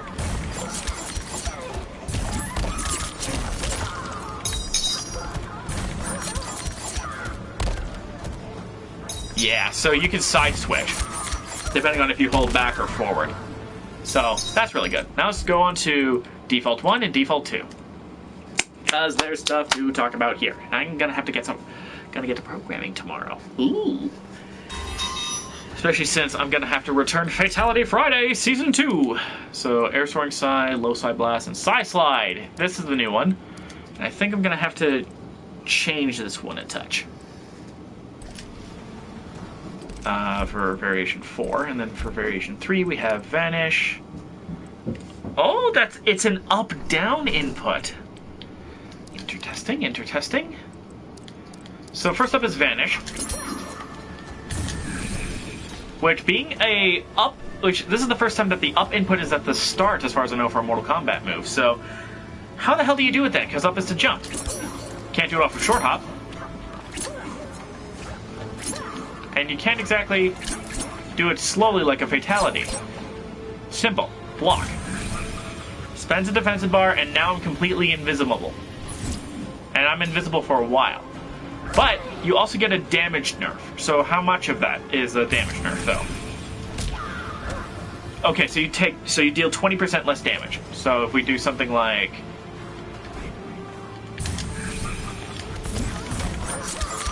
oh, but it goes away on the big hits, right? So if you do something like, oh yeah.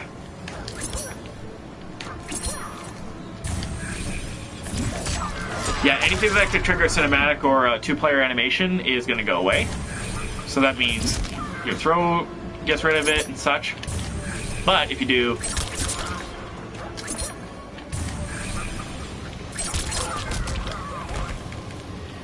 and if that actually comboed, you can get my meaning. Then you have, oh, that's it. Then you have, oh, that's it. So variation 2 has Air Soaring Psy, which I'm going to have to make some adjustments to it. But then there's Psy Slide, which has a minimum range, and you can delay it, but it doesn't go full screen. And then you can amplify. It does have a Crushing Blow, but that's not it. To Crushing Blow, the Amplify has to counter or punish. Fortunately, the Amplify will do that, and then you can do, if I go in. Let's try this.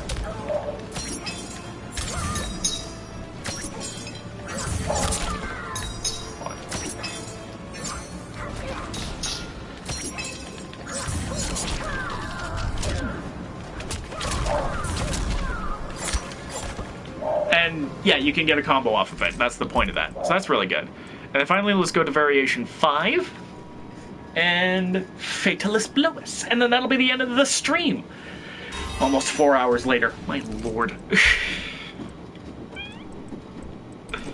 So first up, I'm just gonna Beauty and Beast, and Variation 5 is going to show off their moves, which is nothing. Oh, Rolling Thunder.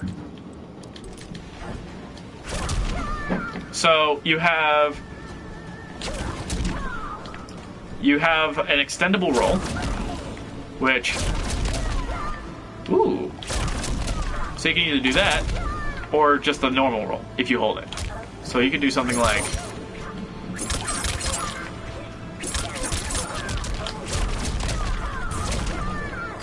this.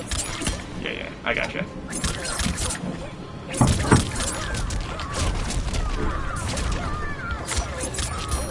Oh, almost.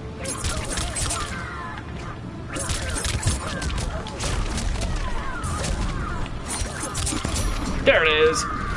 Damage! Get good damage that way. And that's basically it. All you have to do now is Beauty and Beast, which is a 19 frame attack. The second hit is an overhead, so watch your duck blocks.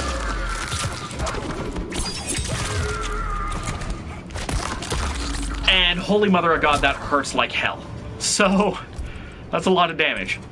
But you know what that means? Oh God, not a voice crack. A combo. So, don't forget to be awesome, my friends. I'll see you guys on the other side. And do enjoy this Molino combo to wrap up the stream.